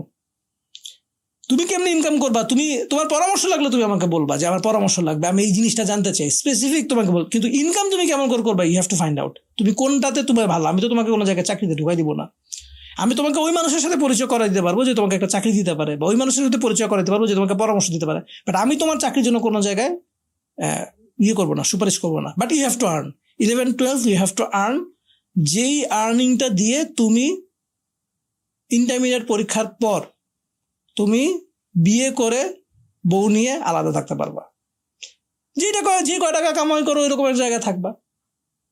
কিন্তু দায়িত্ব এমন একটা জিনিস, দায়িত্ব না দিলে পুরুষ মানুষ কখনো পুরুষ মানুষ হয় না। এই যে 30 বছরের কথা বললাম না, এরকম আমি অনেক পোলাপান দেখছি যে 30 বছর বয়সে এখন তার লাইফে সে কি করে, সে গেম খেলে, চাকরি করে, বাসায় সে গেম খেলে, বিয়ে নাই, বিয়ে করতে চাচ্ছে না, নানান রকম কারণ সে দেখায়। এখন এটা সত্যি কথা যে আমাদের বিয়ের যে চাহিদা, আমরা যখন ফিজিক্যালি বালেগ হই, আমি হয়তো 12 বছর বয়সে বালেগ হয়েছি, এখন 12 বছর বয়সে আমার খিদা লাগছে হচ্ছে দুপুরবেলা, না খেয়ে আসি, রাত্রেবেলাও খাই নাই, পরের দিন সকালবেলা একটা সময় থাকে না, খিদাটা মরে যায়। তো এরকম কিন্তু আমাদের হয় যে আমাদের শরীরের যে চাহিদাটা আছে, এটা তো একটা শরীরের ক্ষুধা, তো এটা একটা সময় মরে যায়, আমার আর ভালো লাগে না। মানে আমার যে প্রেম করার বয়স ছিল, সেই প্রেম করার বয়সে আমি প্রেম করছি, কিন্তু বিয়ে করি নাই। হালাল একটা, হারাম একটা। তো আমি বিয়ে যখন করিনি, আমি হারাম পথে যখন একটা জিনিস আমি উপভোগ করছি, তখন হালাল ভাবে যে জিনিসটা করার দরকার ছিল, যে চাহিদাটা ছিল, সেটা কিন্তু আমি বাইপাস করে ফেলছি। ফলে আমার রেসপন্সিবিলিটি নেওয়া লাগে না, একটা মেয়ের রেসপন্সিবিলিটি নেওয়া লাগে না, ফ্যামিলির রেসপন্সিবিলিটি নেওয়া লাগে না, কিন্তু মজা যাওয়া পাওয়া দরকার, সব মজা আমি পেয়ে গেছি। তাহলে তো আমার দরকার নেই ভাই বিয়ে করার, আমি কেন বিয়ে করব? মানে আমি পেরেশানি ছাড়াই একটা মজা পাই, আমার একটা মজা দরকার। কিন্তু ইসলাম বলছে মজা কামস উইথ পেরেশানি, রেসপন্সিবিলিটি। শুধু মজা না, কিন্তু সেকুলার লাইফ আমাদেরকে দিছে যে ভাই পেরেশানি অন্যের, মেয়ের বাপের পেরেশানি, আর মজা হইলো তোমার। তো এখন এইটা তো সিস্টেম হওয়া উচিত না, যে মজা নিবে সে পেরেশানিও নিবে, রেসপন্সিবিলিটি নিবে। তো এই কারণে দেখা গেছে এটা একটা বড় কারণ যে যেহেতু আমি প্রেম করলে বা ইসলাম বিয়ে বহির্ভূত ভাবে অন্যভাবে আমার শরীরের চাহিদাটা মিটাতে পারতেছি, সুতরাং আমি বিয়ে করতে চাই না, এটা একটা বড় কারণ, হারামে জড়া যাওয়াটা। দ্বিতীয়ত একটা বড় কারণ হচ্ছে অনেকে মানুষ মনে করে যে ক্যারিয়ার। এখন এই যে ক্যারিয়ারের ব্যাপারটা, এটাও একটা মানুষের কমপ্লিটলি একটা ভুল বিশ্বাস। আমি বলবো যে সে মনে করতেছে ভাই আমার রিজিক আমি ইনকাম করি। নো, আপনার রিজিক আপনি ইনকাম করেন, আপনি চেষ্টা করেন, কিন্তু রিজিক আল্লাহ দেন। তো এই যে আমি চেষ্টা করতেছি, রিজিক আমাকে আল্লাহ সুবহানাহু ওয়া তাআলা দিবেন, আমি বিয়ে করলে তখন আমি যেহেতু মনে করতেছি আমার রিজিক আমি কামাই করি, সুতরাং বিয়ে করলে একটা রিস্ক চলে আসে, কেমনে বউয়ের টাকা ইনকাম করবো, আপনি চেষ্টা করবেন। আর আল্লাহ তো ওয়াদা, আল্লাহ সুবহানাহু ওয়া তাআলা কোরআনে এই কারণে বলে দিচ্ছেন, কারণ মানুষ এইসব জিনিস নিয়ে কনফিউশনে এখন থাকবে না। মানে 14,000 বছর আগে থেকে মানুষ এটা নিয়ে কনফিউশনে ছিল যে কি করবো, বিয়ে করলে আমার পরিবারের দায়িত্ব নিব কেমনে। এই কারণে আল্লাহ সুবহানাহু ওয়া তাআলা আমাদেরকে কোরআনে বলে দিচ্ছেন যে আল্লাহ তোমরা বিয়ে করো, তাহলে আল্লাহ নিজ অনুগ্রহে তোমাদেরকে অভাব মুক্ত করে দিবেন, এটা আল্লাহর ওয়াদা। শর্ত কি? শর্ত আগে তোমার বিয়ে করতে হবে, তারপরে আমি তোমাকে অভাব মুক্ত করবো। এরকম না আমি তোমার অভাব মুক্ত করে দিব তারপর তুমি বিয়ে করবা। আমরা তো আল্লাহর কথাটাকে বেলি দিচ্ছি না, পাত্তাই দিচ্ছি না। কোরআনকে আমরা বলি যে এটা আল্লাহর কালাম, কিন্তু আমরা বিশ্বাস করতেছি না। বিশ্বাস করলে আমি বিয়ে করতাম। হ্যাঁ, আমি এটা বলতেছি না যে আমি কোনো কাজ কাম করবো না, বসে থেকে বিয়ে করবো আর আমি মনে করবো আল্লাহ আমার সাহায্য আসবে, এরকম না। ডেফিনেটলি আল্লাহ আমাকে পরিশ্রম করতে বলছেন, কাজ করতে বলছেন, রিজিকের জন্য রিজিকের সন্ধানে বেরোতে বলছেন, আমি এই কাজগুলো করব এবং একই সাথে আমি আল্লাহর উপর ভরসা রাখবো যে আমি বিয়ে করলে আল্লাহ আমার রিজিক বাড়া দিবেন। দুইটা আমল আছে, দুইটা আমল ইবাদত, এর সাথে রিজিক বাড়বে গ্যারান্টেড। একটা হচ্ছে বিয়ে আর একটা হচ্ছে হজ। মজার ব্যাপার হচ্ছে দুটো করতেই পয়সা লাগে। বিয়ে করতে গেলে বউরে মোহর দিতে হয়, ওয়ালিমাতে কিছু মানুষকে খাওয়াইতে হয়, পয়সা লাগে। হজ করতে গেলে পয়সা লাগে। আর মানুষে চিন্তা করে যে হজ আমি এখন করব, পয়সা তো সব শেষ হয়ে যাবে। অথচ আপনি হজ করার পর আল্লাহ সুবহানাহু ওয়া তাআলা আপনাকে অভাব মুক্ত করে দিবেন। আপনি বিয়ে করার পর আল্লাহ তাআলা আপনাকে রিজিকের দরজা খুলে দিবেন। আপনার একটা বাচ্চা হবে, সেটা রিজিক নিয়ে আসবে। ডেফিনেটলি এই জিনিসটা হয়। তুমি দেখবা তোমার বাচ্চা হয়েছে, তোমার রিজিক বাড়ছে না। আমি যখন প্রথম বিয়ে করছি, আমার তখন বেতন ছিল যে চাকরিতে, তখন আমি চাকরি করতাম, তখন ব্যবসা করি নামি নেই, আমার বেতন ছিল 12,000 টাকা। আমি বিয়ে করছি, আমার কি আসলে বিয়ে আটকে গেছে, বা আমার কি আসলে এরকম সমস্যা হয়েছে যে না বাচ্চা নিচ্ছি, বাচ্চা খাওয়াইতে পারতেছি না, বাচ্চার দুধের জন্য অন্য মানুষের কাছে টাকা চাওয়া লাগছে না, আল্লাহ বেতন বাড়াই দিছে, আল্লাহ একটা নতুন কাজ জুড়ে দিছে, যে কাজের থেকে টাকা ইনকাম হওয়া শুরু হয়েছে। তো এই জিনিসগুলো আল্লাহ সুবহানাহু ওয়া তাআলা এটা তো আল্লাহর, আমি যখন আল্লাহর উপর ভরসা রাখবো, আল্লাহর সাথে একটা কন্ট্রাক্ট আছে যে আল্লাহ আপনার উপরে ভরসা করে আমি একটা কাজ করছি, আপনার একটা ওয়াদা আছে, আপনি আমাকে সাহায্য করবেন, আল্লাহ সাহায্য করবে। এটা তো আল্লাহ সুবহানাহু ওয়া তাআলার কাজ। আল্লাহর কাজ তো আর চাকরি বাকরি করা না। আল্লাহ সুবহানাহু ওয়া তাআলার কাজ হচ্ছে মানুষকে খাওয়ানো, রিজিক দেওয়া, এটাই আল্লাহর কাজ। আল্লাহ রাজ্জাক, আল্লাহ ইজ ডিফাইন্ড অ্যাজ সামওয়ান যে মানুষকে খাওয়ান।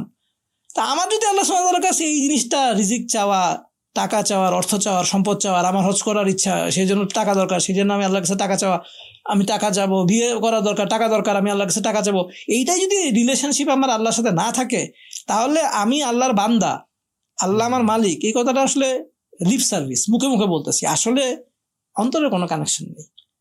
ভাই আপনি যখন এগুলো বললেন, আমি নিজের লাইফের সাথে আসলে রিলেট করছিলাম যে আসলে আমার জীবনেও বলা যায় সবচেয়ে মানে আমার বিয়ে করার পর আলহামদুলিল্লাহ আমার রিজিক অনেক বেড়েছিল, মানে এটা সবচেয়ে বড় শিফট ছিল।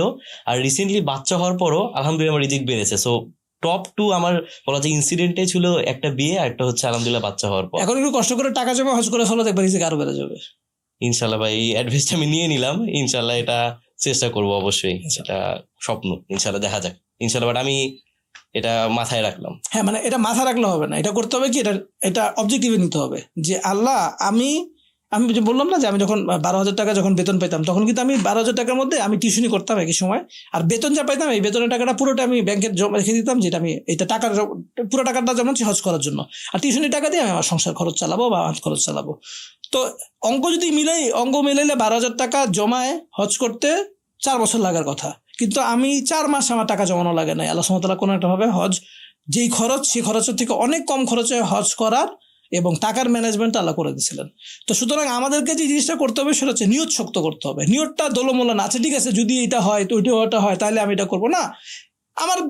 আমি তুমি যে ইনকাম করো, ধরো তুমি 20,000 টাকা ইনকাম করো, কথার কথা তুমি 20,000 টাকার মধ্যে তোমার সংসারে যা খরচ আছে খরচ 18,000 টাকার মধ্যে ক্লোজ হয়ে যায়। তুমি 2,000 টাকা খুব স্ট্রিক্টলি জমা রাখবা যে আমি আমার চিকেন গ্রিল দেখে যতই খাওয়া ইচ্ছা, আমি চিকেন গ্রিল খাবো না, আমার কোনো একটা রেস্টুরেন্টের বউকে নিয়ে খাইতে যেতে ইচ্ছা করছে, আমি যাবো না, এই 2,000 টাকা আমি স্ট্রিক্টলি জমা রাখতেছি হজের জন্য। তুমি এই অঙ্ক করবা না যে 2,000 টাকা করে জমাইতে 7 লাখ টাকা লাগতেছে এখন হজ করতে, কত বছরে হবে, এই অঙ্ক তোমার করার দরকার নেই। কিন্তু তুমি প্রতি মাসে 2,000 টাকা করে জমা যাও, আমি তোমাকে গ্যারান্টি দিয়ে বলতে পারি যে আল্লাহ যদি তোমার হাত রাখেন 7 বছর তোমার লাগবে না, এর আগেই তুমি হজ করতে পারবে ইনশাল্লাহ। ভাই এখান থেকে আরেকটা প্রশ্ন, সেটা হচ্ছে আমরা যারা ক্যারিয়ার শুরু করি প্রথম দিকে মানি ম্যানেজমেন্টটা কিভাবে করব? আপনি অলরেডি কিছু বলেছেন, সাপোজ আমাদের যেটা বলেন যে 20,000 সাপোজ কেউ ইনকাম করে, তা দেখা গেল সে ম্যারিড, তো তার একটা খরচ যায় সংসার মেনটেন করতে, আবার অনেক সময় হয় যে সে কি ইনভেস্ট করবে কিনা, এই যে অনেক চিন্তা আসে শয়তান থেকে হোক বা আশেপাশে থেকে হোক, যে আচ্ছা আমি সেভিংস করব কিনা, সেভিংস করে কতটুক করব, নাকি কোনো জায়গায় ইনভেস্ট করবো, আমার ফ্রেন্ডরা তো ইনভেস্ট করছে, আবার এই যে হজ করতে হবে, তো শুরুর দিকে আসলে মানি ম্যানেজমেন্টটা কিভাবে করব? আচ্ছা, এটাও নিয়েও আমি বোধহয় অন্য একটা পডকাস্টে কথা বলছি, তারপরও তুমি যেহেতু জিজ্ঞেস করছো তোমাকে আবার বলতেছি যে আমরা আমাদের সমস্ত খরচ করার আগে আমাদের একটা হাদিস মাথা রাখতে হবে যে রাসূলুল্লাহ সাল্লাল্লাহু আলাইহি সাল্লাম বলছেন যে আদম সন্তান আল্লাহর সামনে 5টা প্রশ্নের উত্তর দেওয়া ছাড়া নড়তে পারবে না। তার মধ্যে এই প্রশ্নটা আছে যে সে তার যৌবন কোথায় খরচ করছে, সে তার জীবনটা কিভাবে খরচ করছে, এটা আসছে যে সে কিভাবে আয় করছে এবং সে কিভাবে ব্যয় করছে। তা আমার কাছে মনে হচ্ছে যে আমার এই মোবাইলটা কেনা খুব দরকার। হ্যাঁ, আমার একটা মোবাইল আছে কিন্তু আমি আপগ্রেডের একটা ভার্সন কিনতে চাই। আমার কাছে মনে হচ্ছে, এটা মনে হওয়াটা কি হয়, এখন যে মডার্ন মার্কেটিং, এই মার্কেটিংটা কিন্তু নিড ক্রিয়েট করে। আমার নিড নাই, কিন্তু আমার কাছে মনে হবে যে না ভাই এটা আমার দরকার। তো সুতরাং অ্যাকচুয়ালি আমি আমার নিজেকে এই প্রশ্নটা করবো যে আমি কি এটা ছাড়া সার্ভাইভ করতে পারতেছি না, বা এটা ছাড়া কি আমার অনেক বড় ক্ষতি হয়ে যাচ্ছে, অনেক সমস্যা হচ্ছে। এই প্রশ্নটার সামনে আমি নিজেকে মুখোমুখি করবো, করে আমি বলবো যে আমি যে খরচটা করতে যাচ্ছি, এই খরচটা কি আমার করা উচিত কি উচিত না, মানে কতটা আর্জেন্ট, কতটা নেসেসারি। বিশেষ করে ক্যারিয়ারের শুরুর দিকে এই প্রশ্নটা বারবার করতে হবে। আমি একটা মোটরসাইকেল কিনতে পারি কিন্তু আমি বাসে যাতায়াত করবো, আমি মোটরসাইকেল কি কিনবো নাকি বাসে যাতায়াত করবো? আসলে আমি কেন মোটরসাইকেল কিনতেছি আমি আমার সময় বাঁচানোর জন্য। আচ্ছা, আপনি সময় বাঁচা কি করেন ভাই? অফিসে তাড়াতাড়ি যাই। অফিসে যাই কি করেন ভাই? আমি আসলে আড্ডা মারি, আমি আসলে ফেসবুকে একটু স্ক্রল করি। বাসে যাতায়াত করলে আমার, তাহলে ভাই আপনার জন্য বাসে যাতায়াত করা ভালো। হ্যাঁ, আপনি সময় কাজে লাগান, প্রোডাক্টিভলি কাজে লাগান, তাইলে অন্য আলাপ। তো এই কারণে এই প্রশ্নটা নিজেকে খুব সিনসিয়ারলি করা এবং নিজেকে শক্তভাবে করা, বা শক্তভাবে করা, যেন আমাকে আমার শয়তান দিয়ে আমি যেন ইনফ্লুয়েন্স না হই, আমি যেন সিরিয়াসলি নিজেকে জিজ্ঞেস করি যে আমার এই খরচটা আমি করতে যাচ্ছি, এটা আমার দরকার কিনা। এটা হচ্ছে খরচ আটকানোর জন্য।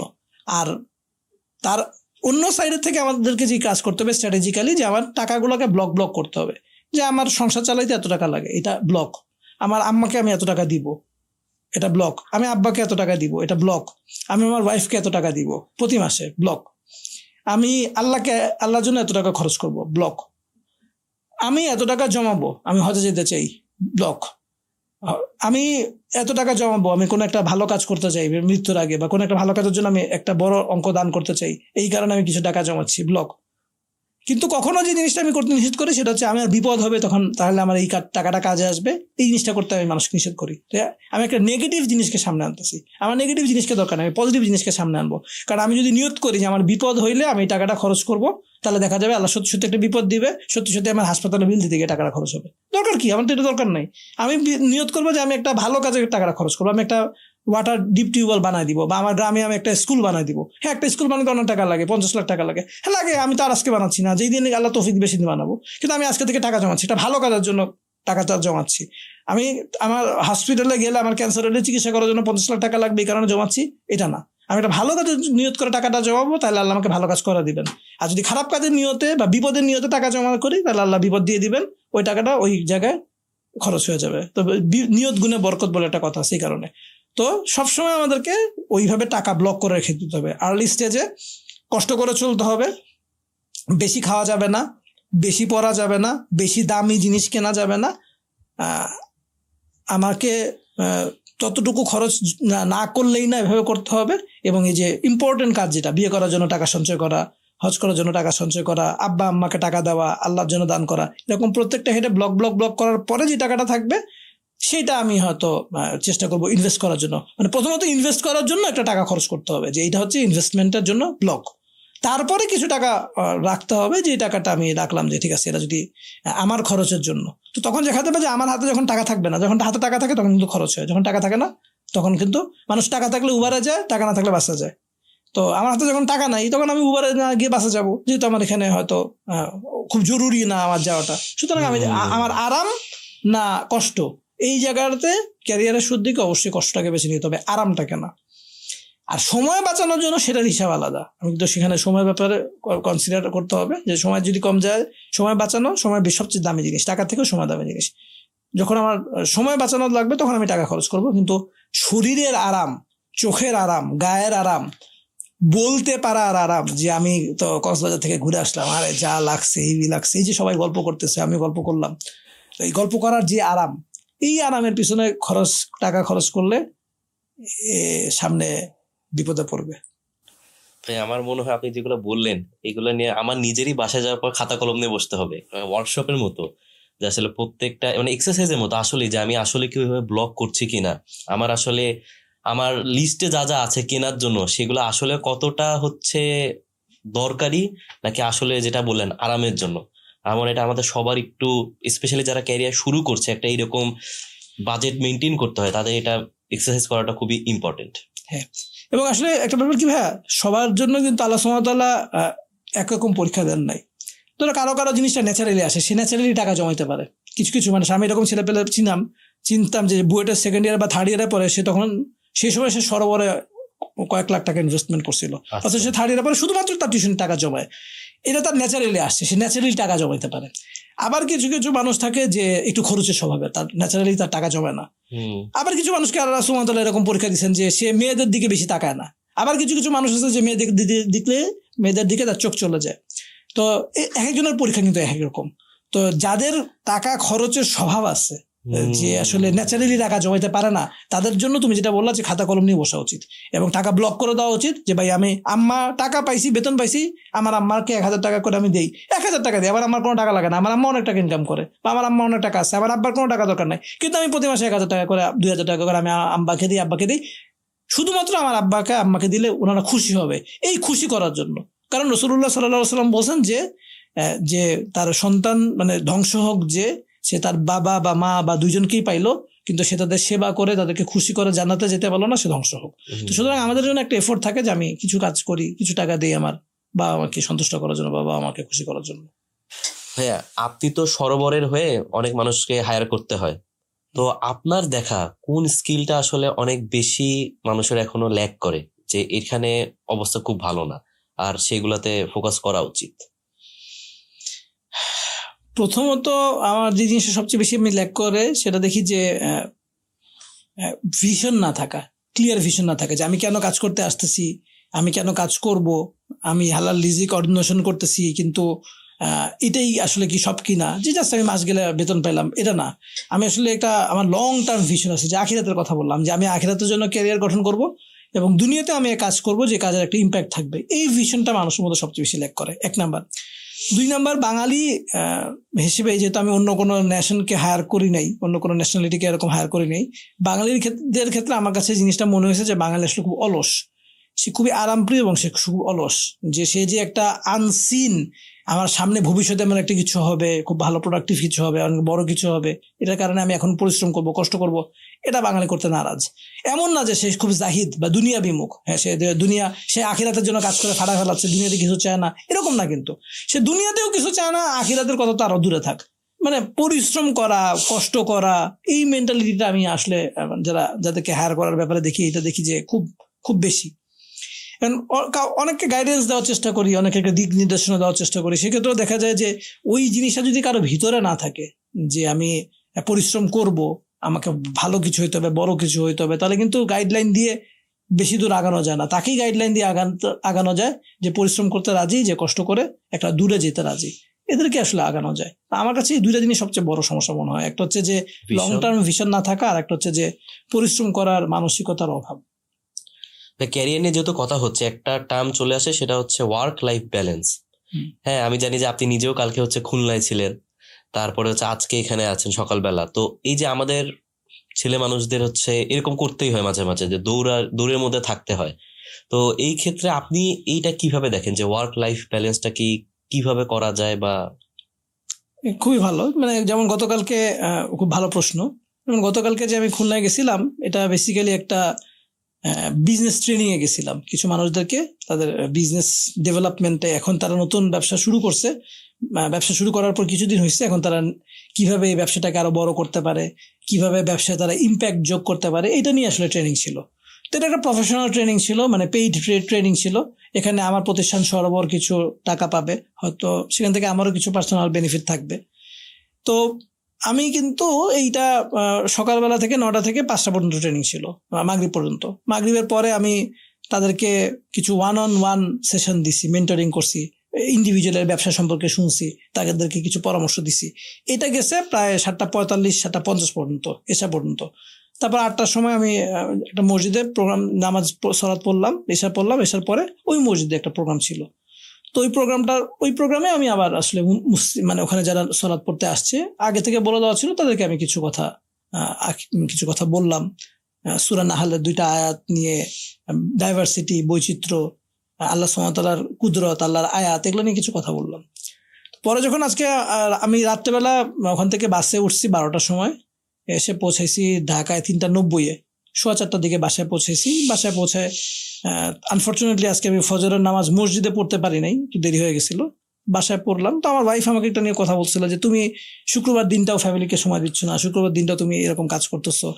তো তখন আমি এই জিনিসটা বললাম যে দেখো, আমি যে হ্যাঁ এটা ঠিক আছে, আমি একটা প্রফেশনাল ট্রেনিং এ গেছি, তো তোমার কাছে মনে হতে পারে যে এটা তো আমার পার্সোনাল বেনিফিট, কি এখানে তো সরবরাহের একটা বেনিফিট আছে। তো আমি তখন তাকে জিনিসটা বুঝলাম যে সরবরাহের বেনিফিট আছে, কিন্তু সরবরাহেরও যে টাকা ইনকাম করতে হয় এমন তো না। আমি সরবরাহে চাকরি করি, সরবরাহে তো টাকা ইনকাম করেই তো আসলে আমরা অন্যদেরকে বেতন দিই। আমার নিজের প্রতি মাসে আমি একটা যেই টাকা নেই, সেটা তো আমি আমার নিজেরকে ইনকাম করে দিতে হয়। তো ব্যাপারটা এরকম না যেটা আমার একটা সরবরাহের আলাদা না, তো আসলে একই প্রতিষ্ঠান, যেটা আমি প্রতিষ্ঠানের মালিকদের মধ্যে একজন। তো এই জিনিসটা ওকে বুঝাইলাম যে আমার তো আসলে শুধু নিজের টাকা না, আমার প্রতিষ্ঠানের জন্য টাকা ইনকাম করতে হয়, তো সুতরাং এটা আমার একটা পার্ট। দ্বিতীয়ত যে জিনিস আমি বললাম যে আমি যে শুধু টাকা ইনকাম করার জন্য ওখানে গেছি, কিছু টাকা আমাকে তারা দিবে এই কারণে আমি গেছি, ব্যাপারটা এরকম না। আমি কিন্তু ওখানে গেছি, এই যে মসজিদে কিছু কথা বললাম, হয়তো এখান থেকে কিছু মানুষ আল্লাহর আয়াত নিয়ে চিন্তা করবে, কোরআন অর্থ সহ পড়ানোর চিন্তা করবে, আরবি শেখার ব্যাপারে আগ্রহী হবে, এবং তারপরে যদি সে এইভাবে আসে, তাহলে যতগুলো মানুষের পরিবর্তনটা হবে সেটার পিছনে আল্লাহ সুবহানাহু ওয়া তাআলা আমাকে একটা পুরস্কার দিবেন ইনশাআল্লাহ, এটা আমি বিশ্বাস করি, আশা করি। তো এটা হচ্ছে একটা বড় মোটিভেশন, যে আমি কিন্তু গেছি কাজে, শুধু দুনিয়ার কাজে নাই, আমি আখিরাতের কাজেও গেছি, আখিরাতেরও কাজ করছি। ইভেন আমি যে ট্রেনিং গেছি, সেই ট্রেনিং এর মধ্যে আমি শুধু দুনিয়া ব্যবসা এরকম বলি নাই, আমি আখিরাতের কথাও বলছি। ব্যবসা কিন্তু হালাল ভাবে ব্যবসা, সেই কথাটাকে আমি বারবার ফোকাস করছি। এখানে যদি আমি না যেতাম, অন্য কোনো সেকুলার ট্রেনার যেত, সে কিন্তু তার সুদে আপনি টাকা নিবেন কি নিবেন না এটা নিয়ে তার কোনো টেনশন থাকতো না, সে কিন্তু এটা উল্লেখই করতো না। আমি ফিনান্স কিভাবে ম্যানেজ করবেন সেটার একটা ইসলামিক গাইডলাইন দিছি, আর সে ফিনান্স কিভাবে ম্যানেজ করবে এটার ব্যাপারে সে বলতো ভাই ব্যাংকের কাছে যাবেন, ওখানে এই এন্টারপ্রেনারশিপ কোর্স আছে, এন্টারপ্রেনারশিপ সেল আছে, তাদের কাছে যাবেন, তাদের কাছ থেকে আপনি কম সুদে টাকা ধার পাবেন। সে কিন্তু ওই গাইডলাইনটা দিত। সুতরাং আমি যখন কাজও করতেছি সেই কাজের মধ্যেও অ্যাজ এ মুসলিম ইসলামের ভ্যালুগুলা ইনগ্রেইন্ড আছে, মিশে আসছে, যেটা হয়তো একজন সেকুলার বা মানুষের ক্ষেত্রে নাই। তো সেখানে এখানেও ওয়ার্কের মধ্যে শুধু ওয়ার্ক না, ওয়ার্কের মধ্যেও আফটার লাইফের জন্য ওয়ার্ক আছে, আফটার লাইফের জন্য কাজ আছে। হ্যাঁ, এখন ফ্যামিলি লাইফের যে ব্যাপারটা, যে ফ্যামিলি লাইফ তাহলে বাচ্চারা তো শুক্রবার দিন বাবাকে পাইলো না, তো সেক্ষেত্রে আমি চেষ্টা করি যে আমার সন্তানদেরকে আমার যতটুকু যে বাইরের যে কাজগুলা সেই কাজের মধ্যে যতটুকু সময় দেওয়া দরকার। এর আগের সপ্তাহে এরকম আমি খুব টাইট একটা শিডিউলে ছিলাম, মানে তার আগের সপ্তাহে আমি চিটাগাং থেকে আসছি, সকালবেলা এসে আমি হয়তো 8টা-9টার দিকে নামছি ঢাকায়, নেমে আমি আমার ফ্যামিলিকে নিয়ে চিড়িয়াখানা যাওয়ার কথা ছিল। তো আমি কিন্তু চিড়িয়াখানা গেছি, চিড়িয়াখানায় যাওয়ার পরে আবার চিড়িয়াখানা শেষ করে আবার আমার আলাসরে ছিল, অন্য একটা জায়গায় কাজ ছিল, সেখানে আমি গেছি। এবং তারপরে রাত্রেবেলা তারপর আমি ইয়েতে গেছি, দিনাজপুরে গেছি, দিনাজপুরে যাওয়ার প্ল্যান ছিল। তো এই যে ওই যেটুকু আমার একটা ওয়াদা দেওয়া ছিল যে আমি তোমাদেরকে চিড়িয়াখানা নিয়ে যাবো, এই ওয়াদাটা কিন্তু আমি অনেক ব্যস্ত হয়ে রাখতে পারলাম না, এরকম না, আমি চেষ্টা করছি রাখার জন্য।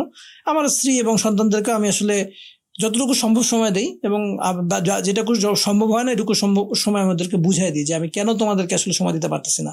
নট বিকজ যে আমি আসলে অনেক টাকা করি, কিন্তু আমি আল্লাহর জন্য কাজ করতে চাই, এটা বিগার ইম্প্যাক্টের জন্য কাজ করতে চাই, অন্য মানুষের সুবিধার জন্য কাজ করতে চাই। তো এই কারণে আমি যে তোমাদেরকে যেই সময় হয়তো অন্য অনেক বাবারা দেয় সেই সময়টা আমি দিতে পারতেছি না, কিন্তু তুমি তাদের সাথে যদি কম্পেয়ার করো তাহলে তুমি দেখবা যে তাদের বাবারা কিন্তু আখিরাতের জন্য বা দুনিয়ার মানুষের জন্য বা উম্মার জন্য এত চিন্তা করে না বা এত কাজ করে না। তো সুতরাং ব্যাপারটা পুরো আমার জন্য এরকম না, এটা আসলে মানুষের জন্য, গ্রেটার মানুষের জন্য। তারপরও আমার কাছে মনে হয় যে এটা আমার একটা ল্যাকিং, হয়তো আমার আরো টাইম ম্যানেজমেন্ট আর একটু ভালো করা উচিত। সুযোগ আছে যেখানে আমি পরিবারকে আর একটু বেশি সময় দিতে পারবো, মুসলিম উম্মার জন্য আর একটু ভালো কাজ করতে পারবো, এরকম ল্যাকিং আমার আছে। আমার নিজেরও ডেভেলপমেন্টের এখানে স্কোপ আছে বলে আমি মনে করি। হ্যাঁ, যেহেতু দাওয়াতি কাজ নিয়ে কথা হচ্ছে, তো আপনি তো কাহাফ বাংলাদেশে আছেন। হ্যাঁ, মানে কাহাফে আছেন। ও আচ্ছা, তো কাহাফে আছেন, আমিও আলহামদুলিল্লাহ গ্রিন টেক টিমের সাথে আছি। তো কাহাফ হচ্ছে যেমন কি আমাদের উম্মাকে হচ্ছে বাইরের টেকনোলজিক্যাল ফিতনা থেকে বাঁচানোর চেষ্টা করছে, আমাদের গ্রিন টেক অ্যাপস থেকে হচ্ছে ইসলামিক অ্যাপস বানানো হচ্ছে।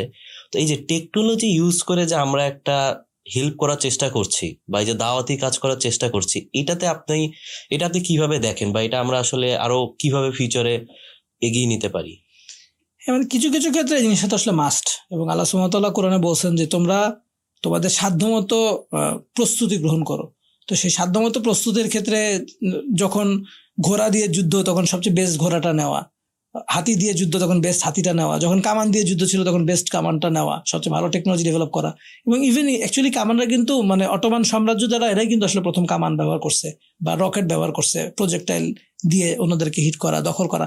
মুসলিমরা যে সারা পৃথিবী দখল করছে, একটা সময় যুদ্ধ করে দখল করছে, তারা ইমানের শক্তিটাও যেরকম তাদের ছিল সেভাবে টেকনোলজিটাও কিন্তু তারা অন্যদের থেকে এমব্রেস করছে, গ্রহণ করে সেটা ইউজ করছে, র্যাপিড এক্সটেনশনে গেছে, র্যাপিডলি ফিল্ডে অ্যাপ্লাই করে অন্যদেরকে তারা অতর্কিতে ধরে তাদেরকে তারা পরাজিত করে ফেলছে। এটা কিন্তু মুসলিমদের বৈশিষ্ট্য ছিল।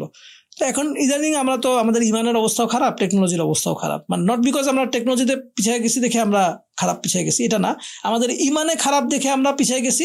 এবং যেহেতু আমাদের ইমানে খারাপ, সুতরাং আমরা ইমানি অবস্থা খারাপ, আমাদের আমল সলে আর কোত্থেকে আসবে? এই কারণে আমরা ভালো কাজ, যে সঠিক সময় সঠিক টেকনোলজি ইউজ করে, এটা আমল সলের অন্তর্ভুক্ত। যে এখন আমার আগে একটা সময় ট্যাঙ্কে যুদ্ধ হয়েছে, মিসাইলের যুদ্ধ হয়েছে, এখন ড্রোনের যুদ্ধ হচ্ছে, অবশ্যই আমাকে ড্রোন টেকনোলজিকে এমব্রেস করতে হবে। আমরা যখন আগে যুদ্ধ হয়েছে সব মাঠে ঘাটে, এখন যুদ্ধ হচ্ছে সাইবারে। তো আমাকে যখন সাইবার অ্যাটাক ঠেকানোর জন্য প্রস্তুতি নিতে হবে, সাইবার অ্যাটাক করারও প্রস্তুতি নিতে হবে। অবশ্যই টেকনোলজিটা আমাদের জন্য গুরুত্বপূর্ণ, জরুরি, টেকনোলজিটা শেখা জরুরি এবং টেকনোলজিটাকে অ্যাপ্লাই করা জরুরি।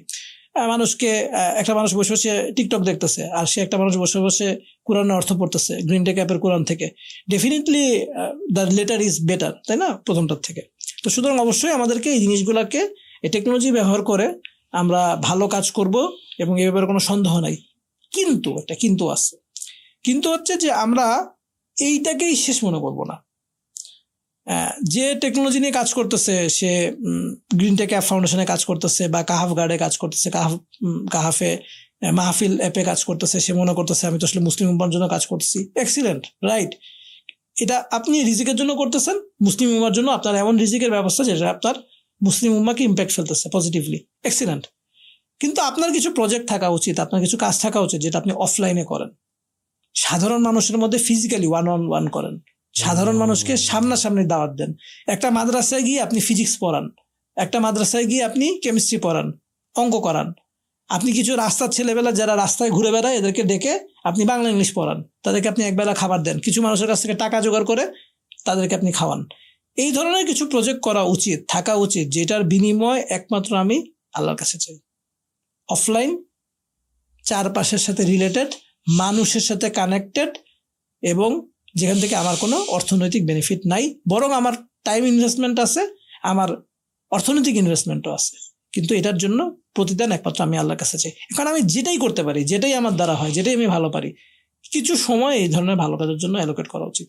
না, আমি বললাম যে আমি যে বিভিন্ন জায়গায় যাচ্ছি বা এই সময়টা দিচ্ছি, এটার একটা উদ্দেশ্য হচ্ছে এটা, যে ফিজিক্যালি কাজ করা, মানুষের সাথে কানেক্ট করা, মানুষের সাথে অ্যাটাচ থাকা, এবং এখান থেকে কোনো ফিনান্সিয়াল বেনিফিট না নেওয়া। কারণ আমি বললাম যে আমি আবার বলছি যে আমি নিজেকে গ্লোরিফাই করছি না, আল্লাহ আমাকে মাফ করুক, কিন্তু আমি যেটা চাচ্ছি যে এই ধরনের কাজ কিন্তু আমরা অনেক সময় মনে করি যে আমি যেটা করতেছি এটাতে আমি কন্টেন্টেড থাকি, খুশি থাকি, যে I am doing good, excellent. এইটা না, আমাদের অবশ্যই প্র্যাকটিক্যালি মানুষের সাথে মিশে, কারণ ইসলামটা মানুষের মধ্যে আসছে বেসিক্যালি সিনায় সিনায়, যে ক্লোজ প্রক্সিমিটিতে বসে কথা যখন শোনা যায় সেটার আসর পড়ে। আমি যদি মুখ দিয়ে একটা কথা বলি তোমার কান পর্যন্ত যাবে, আমি যদি বুক থেকে একটা কথা বলি তোমার বুক পর্যন্ত যাবে। তো এই যে আমি আমার বুক থেকে একটা কথা বলতেছি, এটার সাথে তোমার সাথে আমার ক্লোজ একটা সম্পর্ক থাকা লাগবে, কাছাকাছি থাকা লাগবে, একটা ক্লোজ প্রক্সিমিটি থাকা লাগবে। আমরা নামাজের কাতারে পায়ে পায়ে মিলা দাঁড়াইতে বলি, কাঁধে কাঁধ মিলা দাঁড়াইতে বলি, কেন? যাতে আমাদের এই হিউম্যান বন্ডিংটা থাকে, হিউম্যান টাচটা থাকে। একটা ছাগলের বাচ্চা জন্মগ্রহণ করে, সে দৌড়াদৌড়ি করতে পারে, তার কিন্তু আর একটা বাচ্চার মাকে তার কোলে নেওয়া লাগে এরকম না। দুধ খাওয়ানো লাগে, সেটা ঠিক আছে, কিন্তু অল্প কিছু করে দুধ খাওয়ানোর পরেও কিন্তু সে ঘাস খেতে পারে। মানুষের বাচ্চার 2 মাস 2 বছর তাকে দুধ খাওয়ানো লাগে। মানুষের বাচ্চাকে যদি কোলে না হয়, সে এটার কারণে তার মেন্টাল ড্যামেজ হবে, মেন্টাল বুদ্ধি বিকাশ ব্যাহত হবে, এবং বাচ্চাটা মারাও যেতে পারে। যদিও তার খাওয়া আছে, তার পড়া আছে, সব আরাম আসার ব্যবস্থা আছে, কিন্তু তাকে কোলে নেওয়া হয় নাই, হিউম্যান টাচ দেওয়া হয় নাই, এটার কারণে একটা বাচ্চা মারা যেতে পারে। মানুষ কিন্তু অন্য প্রাণীর মতন না। সুতরাং আমাদেরকে মানুষকে টেকনোলজির স্ক্রিনের পিছিয়ে সবসময় নিজেদেরকে আবদ্ধ করে না রেখে মানুষের কাছে যাওয়ার একটা অভ্যাস গড়ে তুলতে হবে, কোনো বিকল্প নেই। আসলে কি বলবো, বলার নেই, কারণ আসলে সবার জন্য খুব ইম্পর্টেন্ট একটা, যে কিভাবে আমরা দাওয়াতি কাজটা আরো ভালোভাবে করতে পারি। যেহেতু আপনি রিজিক নিয়ে কথা বলেন আর হচ্ছে টেকনোলজি নিয়েও কাজ করছেন, তো আমাদের একটা এআই নিয়ে খুব কথাবার্তা হয়, যে সবাই একটু আতঙ্কে থাকে মাঝে মাঝে যে এআই কি রিপ্লেস করবে কিনা। তো এখানে আসলে আপনার পার্সপেক্টিভটা কি? আমার পার্সপেক্টিভটা হচ্ছে, আল্লাহ সুবহানাহু ওয়া তাআলা মানুষকে যে সৃষ্টি করছেন, আল্লাহ মানুষের রিজিকের দায়িত্ব নিচ্ছেন। সুতরাং আমার রিজিক অন্য কেউ নিয়ে চলে যাবে এটা কখনো হবে না। মানে এটা আল্লাহর ওয়াদা দিয়ে আমরা আসলে প্রুফ যে আমরা নিরাপদ, প্রোটেক্টেড। যত টেকনোলজি আসুক, মানে যত এআই আসছে, সামনে অন্য কিছু আসতে পারে, বিআই সিআই ডিআই যা খুশি তাই আসুক, কিন্তু আল্লাহ আমাদেরকে আমাদের রিজিক অর্জন করার কোনো না কোনো একটা রাস্তা আমাদেরকে বের করে দিবেন। এখানে আমাকে ডিসিশন নিতে হবে এটা কি হালাল হবে না হারাম হবে। তখনও দেখা যাবে, এখনো যখন ইন্টারনেট আসছে, যখন ইন্টারনেট ছিল না, এখন অনেক মানুষের রিজি আল্লাহ ইন্টারনেট থেকে বের করছেন না। এই ইন্টারনেটের ভিতরে তো হালাল রুজি আছে, হারাম রুজি আছে, আছে না? ঠিক সেরকম এআই এর ব্যাপারেও ওরকম আসবে, যে হালালও থাকবে, হারামও থাকবে, যে যেটা এমব্রেস করে, যে যেটা বেছে নেয়। আল্লাহ মানুষকে বেছে নেওয়ার এখতিয়ার বা অপশনস দিচ্ছেন, যে তুমি কি হালাল পথে যাবা না হারাম পথে যাবা, হালাল পথে ইনকাম করবা না হারাম পথে ইনকাম করবা, হালাল পথে খরচ করবা না হারাম পথে খরচ করবা। এই 4টা এখতিয়ার আল্লাহ সুবহানাহু ওয়া তাআলা মানুষকে দিয়ে রাখছেন। তো সুতরাং যত টেকনোলজি আসুক, সেই টেকনোলজি নিয়ে ভয় পাওয়ার কিছু নাই। আর মানুষ আসলে এরকম একটা প্রাণী, মানুষ টেকনোলজি, সবাই আসলে টেকনোলজিকে এমব্রেস করে না। যে কার্ভ যদি আমরা দেখি, কিছু মানুষ থাকে এক্সপ্লোরার, কিছু মানুষ থাকে আর্লি অ্যাডাপ্টার, হ্যাঁ, কিছু মানুষ থাকে এর পরে অ্যাডাপ্ট করে, কিছু থাকে লেট অ্যাডাপ্টার। তো এরকম টেকনোলজির এমব্রেস করার কিছু মানুষের একটা কার্ভ থাকে, যে সবাই একসাথে টেকনোলজিতে আসবে এরকম না। তো আমি পার্সোনালি মনে করি যে আমাদের মুসলিম হিসেবে আমাদের আর্লি অ্যাডাপ্টার বা এক্সপ্লোরার হওয়া উচিত। এক্সপ্লোরার না হতে পারলে আর্লি অ্যাডাপ্টার হওয়া উচিত। আমাদের মুসলিমরা কিন্তু এক্সপ্লোরার জাতি। হিন্দুদের ক্ষেত্রে সমুদ্র পাড়ি দেওয়া পাপ ছিল, আর মুসলিমদের রিজিকই হচ্ছে সমুদ্র থেকে। আল্লাহ সুবহানাহু ওয়া তাআলা কোরআনে বলছেন যে এই যে সমুদ্রে জাহাজগুলো চলে, এটার মাধ্যমে তোমরা রিজিক পাও। তো বিভিন্ন জায়গায় যাওয়া, অচেনা জায়গায় যাওয়া, অচেনা টেরিটরি এক্সপ্লোর করা, এটা আমাদের ফিতরাতের মধ্যে আছে, এটা আমি বুঝি। তো সুতরাং টেকনোলজির ক্ষেত্রে আমি এটা মনে করি যে নতুন কোনো টেকনোলজি আসলে সেটাকে এক্সপ্লোর করা, মন্দ এবং ভালো এটাকে বোঝা, বুঝে মন্দটাকে অ্যাভয়েড করা এবং ভালোটাকে অ্যাডপ্ট করা, এটা আমাদের বাই মুসলিম এটা আমাদের কর্তব্য। রিজিক নিয়ে ভয় না পাওয়া, মানে রিজিক নিয়ে পেরেশানি না। আর আমাদের পেরেশানিটা হচ্ছে এটার মধ্যে কি কি খারাপ জিনিস আসতেছে সেটা ভাই ঠেকাইতে হবে, কিছু কি কি ভালো জিনিস আছে হিউম্যান কাইন্ডের জন্য সেটা হিউম্যান কাইন্ডকে দিতে হবে, এটা আমাদের পেরেশানি হওয়া উচিত। আমি খায়া পড়বো মানে আমাদের চিন্তা হচ্ছে সবসময় পেটের উপরে আমাদের চিন্তাটা মাথা পর্যন্ত যায় না, আর একটু উপরে যে যাবে আল্লাহ পর্যন্ত যে যাবে এটা আসলে আরো যায় না। ভাইয়া আপনি 2019 সালের দিকে সফট স্কিলস নিয়ে একটা কোর্স করেছিলেন, এটি এক্সপেন্সিভ ছিল। এখন তো সফট স্কিলস নিয়ে অনেক কথা হয়, দেখা গেল অনেক কোর্স হচ্ছে বা অনেক ট্রেনার এটা নিয়ে ট্রেনিং নিচ্ছে, মানে আমরা এখন এই টার্মসটা জানতে পারছি লাস্ট 1-2 বছর ধরে বেশি। তা আপনি ওই সময় এই কোর্সটা করার কারণ কি ছিল? আচ্ছা, আমার একটা ব্যাপার হচ্ছে যে আমি যে বললাম এক্সপ্লোরার, তো আচ্ছা। যখন আমি একাডেমি ফর বিজনেস প্রফেশনালস একটা অর্গানাইজেশন আছে যেখানে আমি স্ট্র্যাটেজিক ব্র্যান্ডিং এন্ড মার্কেটিং এর উপরে অলরেডি একটা পোস্ট গ্রাজুয়েট ডিপ্লোমা করেছিলাম। আচ্ছা। তো ওরা যখন বললো যে ওরা সফট স্কিল নিয়ে কোর্স করাবে একটা, তখন আমি ওই সফট স্কিলের ব্যাপারে, তখন আমি যে অনেক কিছু জানতাম এরকম না, কিন্তু হয়তো খুব বেসিক লেভেলের কিছু আইডিয়া ছিল। কিন্তু যেহেতু একটা নতুন জিনিস, ওইটা সম্পর্কে প্রথমে একটা ওনারা ওয়ার্ম আপ ওয়ার্কশপ করাইলো যে ঠিক আছে এটা সম্পর্কে আপনারা আসেন, দেখেন, জানেন। তো যখন জানলাম তখন মনে হলো যে না ঠিক আছে, টাকা লাগবে, কিন্তু তারপরেও সেই টাকা দিয়েও আমি করতে আসলে রাজি হইলাম। এবং এই 6 মাস আর 8 মাসের ডিপ্লোমা কোর্স ছিল, পোস্ট গ্রাজুয়েট ডিপ্লোমা, তখন ওটা করলাম। তো ব্যাপারটা এরকম না আমি এটা জানার জন্য অনেকদিন ধরে অপেক্ষা করতেছিলাম, তারপর আমি পেয়ে গেলাম এটাকে, ব্যাপারটা এরকম না। এক্সপ্লোর করতে গিয়ে একটু পরিচয়, তারপর জিনিসটা নিয়ে জানা, জেনে তখন এটা গুরুত্বটা তখন আসলে আরো ভালো অনুধাবন করা। এখন সব এক্সপ্লোরে কি আসলে রাইট হয় না, কিন্তু যেমন এবিপির আর একটাও, এটা তো না 6 মাসের একটা ইয়ে ছিল, একটা গ্রাজুয়েশন প্রোগ্রাম ছিল। এবিপির আর একটা এরকম করছিলাম, সুকুকের উপর আমি একটা 2 দিন ব্যাপী একটা ওয়ার্কশপ করছিলাম। মালয়েশিয়া থেকে 2 জন ইনস্ট্রাক্টর আসছিলেন, তারা নিছিলেন। তো এখন ওই ওয়ার্কশপটা যে সুকুক করার পরে কিন্তু আসলে এই লাইনে আমি বেশি দূর আগাই নেই। এটা কি ভাই? সুকুক হচ্ছে একটা ইসলামিক ফিনান্সিং মোড। বিশেষ করে বড় বড় যে ফিনান্সিং গুলো হয়, যে ব্রিজ বানানো বা বড় রাস্তা বানানো, বাংলাদেশে যেটা পিপিপি বলা হয়, হ্যাঁ, যে পাবলিক প্রাইভেট পার্টনারশিপ, এগুলা সুকুক মোডে ফিনান্সিং করা যায় সুদে টাকা না নিয়ে। তো এটা নিয়ে যেরকম আমি একটা ওয়ার্কশপ কিন্তু করছি, কিন্তু এই নলেজটা আমার খুব বেশি অ্যাপ্লাই হয় নাই, কাজে লাগে নাই, আমার একটা বেসিক ধারণা হয়েছে। তো এরকম যখন আমি এক্সপ্লোর করতে যাই, কিছু কিছু আছে আমার খুবই ক্লিক করে, আচ্ছা, কিছু কিছু আসলে খুব ক্লিক করবে না, কিন্তু আমাকে আসলে এক্সপ্লোর করতে হবে, কারণ আমি জানি না যে কোনটা আমার খুব ক্লিক করবে, কোনটা খুব ক্লিক করবে না। আচ্ছা ভাই, আপনি তো একটা বিজনেস রান করেন, 10 বছরের বেশি সময় হয়ে গেছে। আলহামদুলিল্লাহ। তো আলহামদুলিল্লাহ আমরা সরোবরের গ্রোথটা এখন দেখতে পাচ্ছি, বাট অবশ্যই সফলতার পিছনে অনেক স্ট্রাগল থাকে, অনেক কষ্ট, বা অনেক হয়তো আপনি কি বলবো যে শিখতে পেরেছেন অন দা ওয়ে। তো ছোট করে যদি বলতেন আপনার কিছু মেইন লার্নিং এই বিজনেস রান করতে গিয়ে। খুব কঠিন প্রশ্ন, যে মেইন লার্নিং তো আসলে, বা কিছু লার্নিং যদি, হ্যাঁ, মানে মেইন লার্নিং কোনটাকে সিঙ্গেল আউট করবো, এই জন্য বললাম যে এখন যদি চিন্তা করি, কোন প্রশ্নের কথা বললাম যেটা আসলে আগে কখনো ওরকম ভাবে চিন্তা করিনি, যেমন মেইন লার্নিং কি রান করতে গিয়ে একটা লার্নিং বড়, আমি বলবো যে আমি আসলে উদ্যোক্তা, কিন্তু আমি ব্যবসায়ী না। উদ্যোক্তার ব্যবসার মধ্যে একটু পার্থক্য আছে। ব্যবসায়ীরা ফিনান্স খুব ভালো বোঝেন, তারা বোঝেন যে আমি আসলে কেমন করে টাকা বানাবো। তো একজন উদ্যোক্তা সে নট নেসেসারিলি সে টাকা বানানো বুঝবে, কিন্তু সে একটা প্রবলেম থাকে, সেই প্রবলেম সে একটা সলিউশন আনার চেষ্টা করে। এটা হচ্ছে উদ্যোক্তা এবং ব্যবসায়ের মধ্যে মোটা দাগে পার্থক্য। তো অনেক সময় উদ্যোক্তারা ব্যবসায়ী হন যে সে একটা প্রবলেম দেখতেছে, সেই প্রবলেমটা সে সলভ করতেছে, আবার সে টাকাও বানাচ্ছে, এরকম হয়। আবার অনেক সময় উদ্যোক্তারা যে টাকা বানাতে পারেন নট নেসেসারিলি, তারা হয়তো ইম্প্যাক্ট ক্রিয়েট করে। তাই যেহেতু আমি মূলত উদ্যোক্তা, ব্যবসায়ী কম, কিন্তু তারপরেও এই মানে উদ্যোক্তা হওয়ার পরেও উদ্যোক্তা যোগ ব্যবসায়ী হওয়ার ফলে আমাকে ব্যবসার অনেক জিনিস শিখতে হয়েছে।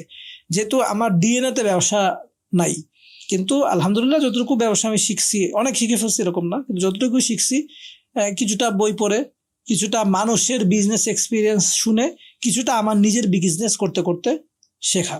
তো এটা একটা বড় জিনিস যে আমি কি শিখছি। একটা বড় জিনিস হচ্ছে যে আমি আসলে ব্যবসা, আলহামদুলিল্লাহ ব্যবসা করা সার্টেন লেভেলের ব্যবসা এখন আমি শিখছি, যেটা অন্য মানুষের ব্যবসা শুনে বা অ্যানালাইসিস করে আমি সেটা কি অবস্থায় আছে, সেই বিজনেসের হেলথ কি অবস্থায় আছে, এটা সার্টেন লেভেলের বুঝি। আবারও বললাম যেটা আসলে আরো অনেক ডিপ লেভেলে যাওয়ার আছে, কিন্তু হয়তো সেই পর্যায়ে যাইনি, কিন্তু একটা পর্যায়ে গেছি যেটা থেকে আমি বুঝতে পারি যে অন্য একজনের ব্যবসাটা কিরকম, হাউ ইজ পারফর্মিং, হ্যাঁ, বিজনেস হেলথটা।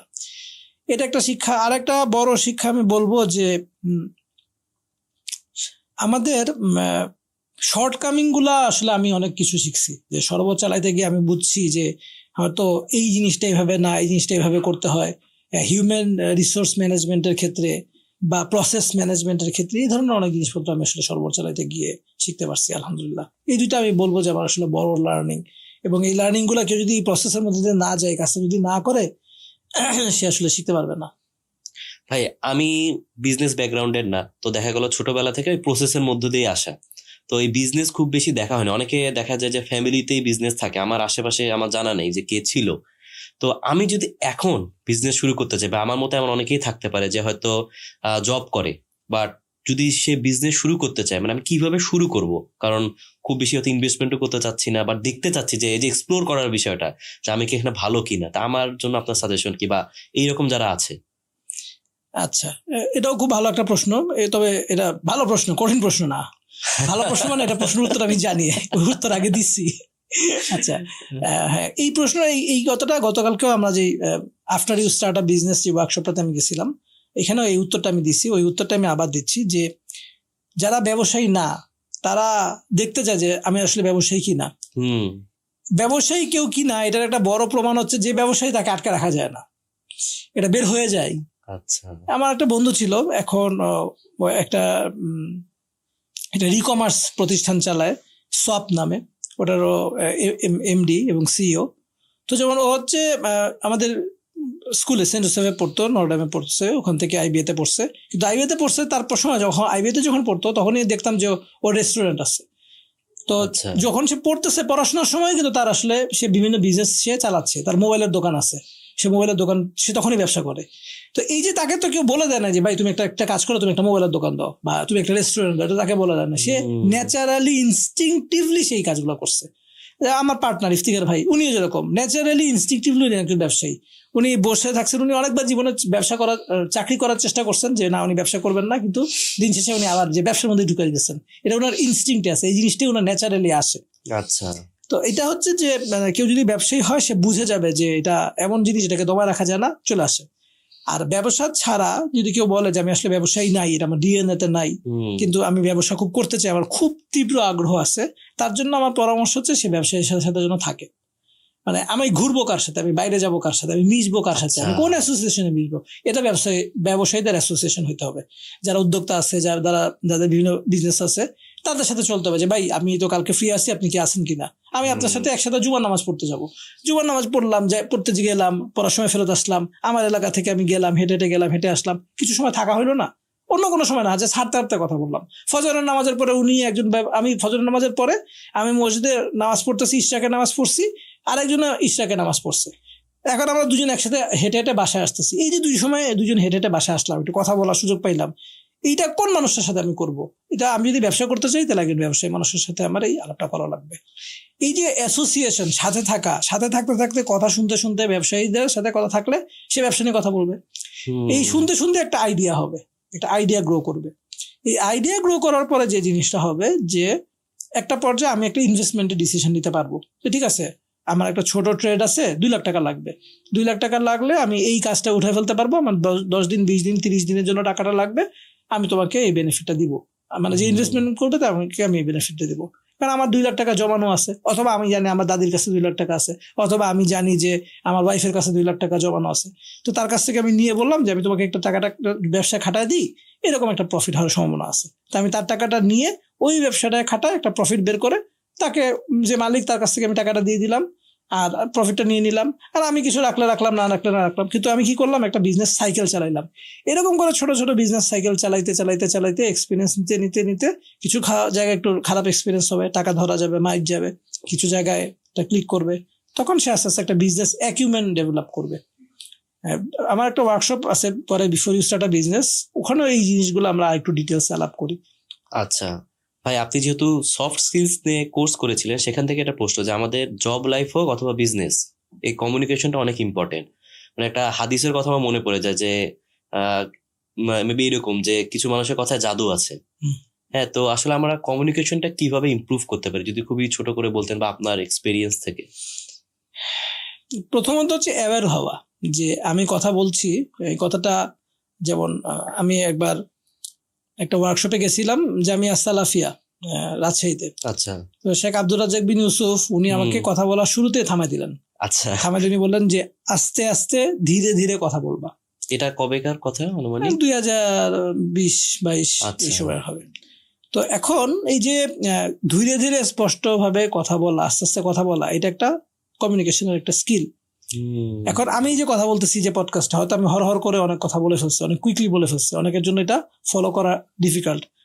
তো এখন যেহেতু এটা অনলাইনে, সে তো কেউ যদি চায় সে একটু স্লো করেও শুনতে পারে, কিন্তু যদি অফলাইনে হয় তাহলে আমি অনেক কথা বলে ফেললাম, খুব ফাস্ট বলে ফেললাম, এবং আমি কমিউনিকেশন করতে পারছি না। যারা অডিয়েন্স আছে তাদের আই কন্ট্যাক্ট আমি দেখতেছি না, দেখতে পাচ্ছি না যে তারা আসলে আমার কথা বুঝতে পারতেছে কি বুঝতে পারতেছে না, তখন এটা তো আমার জন্য খারাপ হবে।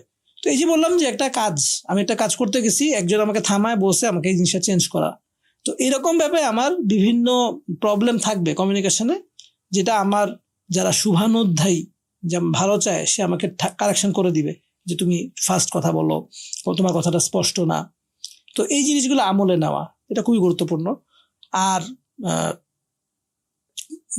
স্ট্রাকচারালি সবকিছু শেখা উচিত, এটা আমি খুব সিস্টেমেটিক্যালি সবকিছু শেখা উচিত। সেটা ইসলাম হোক, সেটা ব্যবসা হোক, সেটা মানে শুধু কম্পিউটার প্রোগ্রামিং আমার সিস্টেমেটিক্যালি শিখতে হবে আর পৃথিবীর বাকি সবকিছু এমনি এমনি হয়ে যাবে, ব্যাপারটা এরকম না। ঠিক এরকম কমিউনিকেশনের উপর কিন্তু পৃথিবীতে হাজার হাজার না লক্ষ লক্ষ বই আছে। তো আমি কমিউনিকেশন শিখতে চাই, কমিউনিকেশন ভালো করতে চাই, কমিউনিকেশন গুরুত্বপূর্ণ, এটা আমি বুঝি। অনেক মানুষ আমাকে বলছে, আমি পার্সোনালি অনেক মানুষকে বলছি, ভাই আপনার কমিউনিকেশনে কিন্তু খুব সমস্যা আছে, আপনার কথা আমি বুঝি না, অথবা আপনি আপনার কথা বুঝতে পারেন না। তো এই যে বলছি, মানে নাসিহা করার জন্যই বা পরামর্শ দেওয়ার জন্যই বলছি, তার কিন্তু এটা একটা কিউ নেওয়া উচিত এখান থেকে, যে কেউ একজন বলছে আমাকে আমার এই জিনিসটা ভালো না, এটাকে আমার ঠিক করতে হবে। তাহলে কিভাবে ঠিক করতে হবে? আমি এটার উপর বই পড়বো, কমিউনিকেশনের উপর বই পড়লাম। তারপর হচ্ছে বই পড়ে আমি দেখলাম যে আমার মধ্যে কি কি সমস্যা আছে। যেমন আমাদের জুনায়েদ মুনির ভাই, উনি যেরকম পাবলিক স্পিকিং এর উপর কোর্স করান, পাবলিক স্পিকিং এর উপর যখন উনি কোর্স করান, উনি একটা কাজ করেন, সেটা হচ্ছে আমার সামনে মোবাইল থাকবে, আমি আমার নিজের ভিডিও নিজে রেকর্ড করব। নিজে ভিডিও রেকর্ড করার পরে সেই রেকর্ডিংটা আমি শুনবো, শুনে আমি গুনবো যে আমার এই 5 মিনিট বক্তৃতার মধ্যে আমি কয়েকবার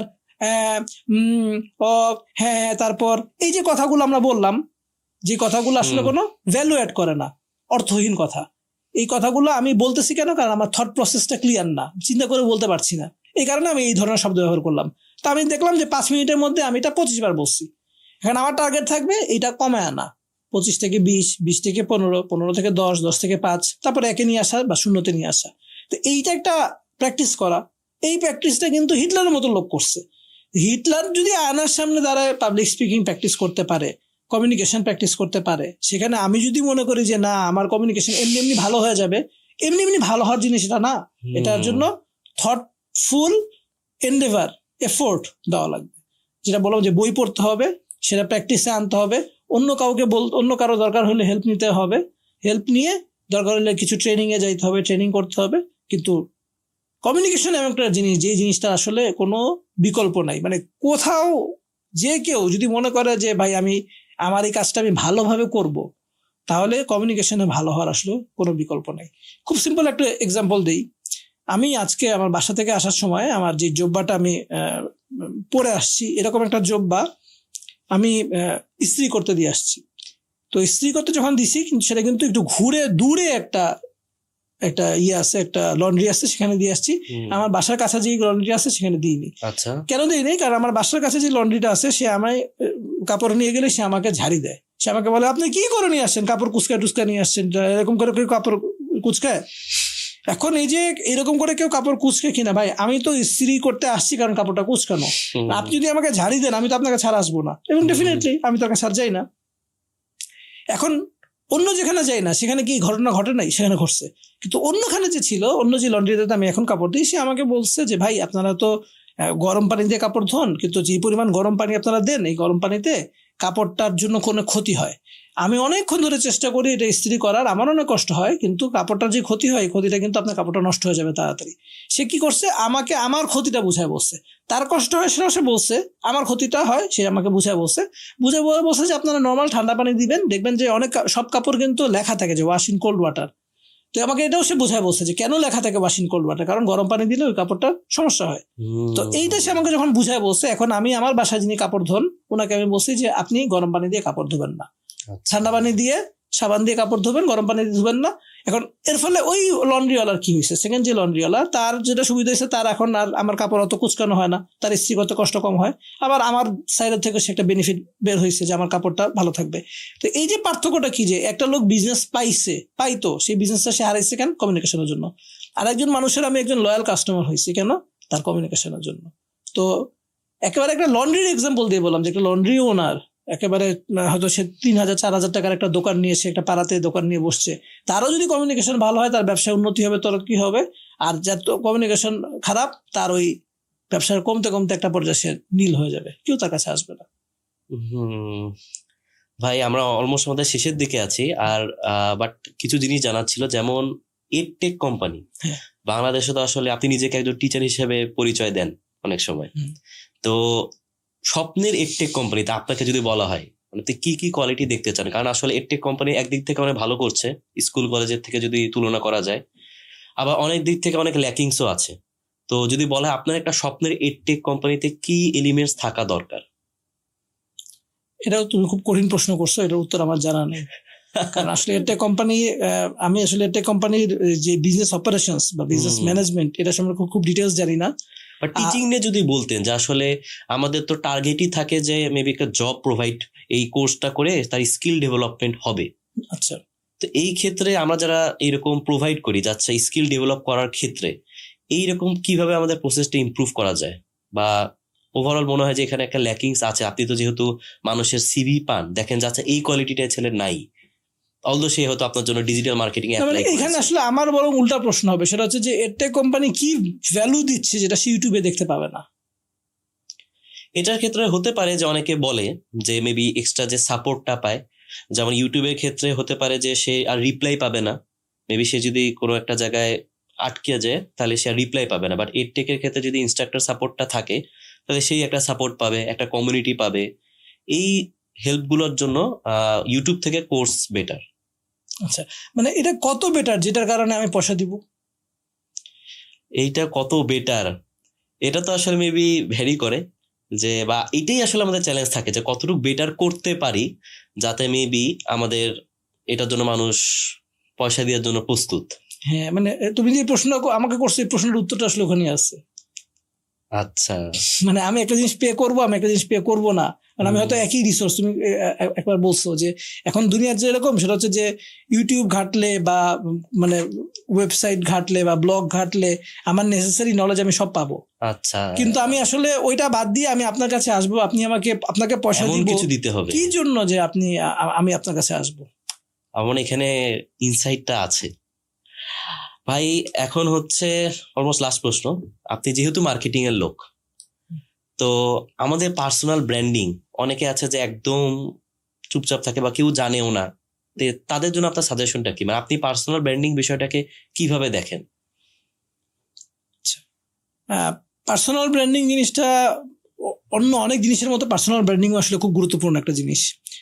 পার্সোনাল ব্র্যান্ডিং বলতে আমার পরিচয় আসলে মানুষ কিভাবে আমাকে পরিচয় দিবে, এটা হচ্ছে গুরুত্বপূর্ণ জিনিস। যে মানুষ আমাকে, যেমন তুমি যে কথাটা বললা যে আপনি মার্কেটিং এর লোক, এই যে মার্কেটিং এর লোক কথাটা, তুমি যখন তোমার সাথে যখন আমার প্রথম পরিচয়, তুমি কি আমাকে মার্কেটিং এর লোক হিসেবে চিন্তা, কি হিসেবে চিন্তা? আমি হয়তো ওই যে সরোবরের হেড এই পরিচয় থেকে জানতাম। হ্যাঁ, তারপর যখন আপনি আস্তে আস্তে বলতেন যে আমি মার্কেটার, তারপর আপনি টিচার পরিচয়টা দিয়েছেন, তো ওখান থেকে আস্তে আস্তে জানা, আপনার অ্যাক্টিভিটিস থেকে বুঝতে পারা। হ্যাঁ, এক্স্যাক্টলি। মানে তুমি কি আমার লেখা কোনো বই পড়ছো? জি। কি বই? তত্ত্ব ছেড়ে জীবনে দিয়ে। কখন পড়ছো? কলেজ লাইফে। কলেজ লাইফে। কত সাল? এটা হবে মেবি 2015 14 মেবি এইরকম, জাস্ট 14 বা 15। এর আগে কি তুমি আমাকে চিন্তা? না। তাহলে তোমার সাথে আমার লেখক সত্তা সবার আগে পরিচয় হয়েছে। হ্যাঁ, তার মানে তুমি আমাকে যে এখন মার্কেটিং এর লোক মনে করতেছো, আর তোমার সাথে আমার যেটা দিয়ে পরিচয় লেখক, সেটা তোমার মাথার মধ্যেই নাই। এটা হচ্ছে আমার ব্র্যান্ডিং, পার্সোনাল ব্র্যান্ডিং এর একটা সাফল্য। যে আমি যে একটা লেখক ছিলাম এটা তোমাকে আমি সফলভাবে ভুলে দিতে পারছি। এবং আমি যে আসলে একজন বিজনেসম্যান, আমি যে বিজনেস করি, আমি যে মার্কেটিং করি, এইটাই আমি এস্টাবলিশ করতে পারছি।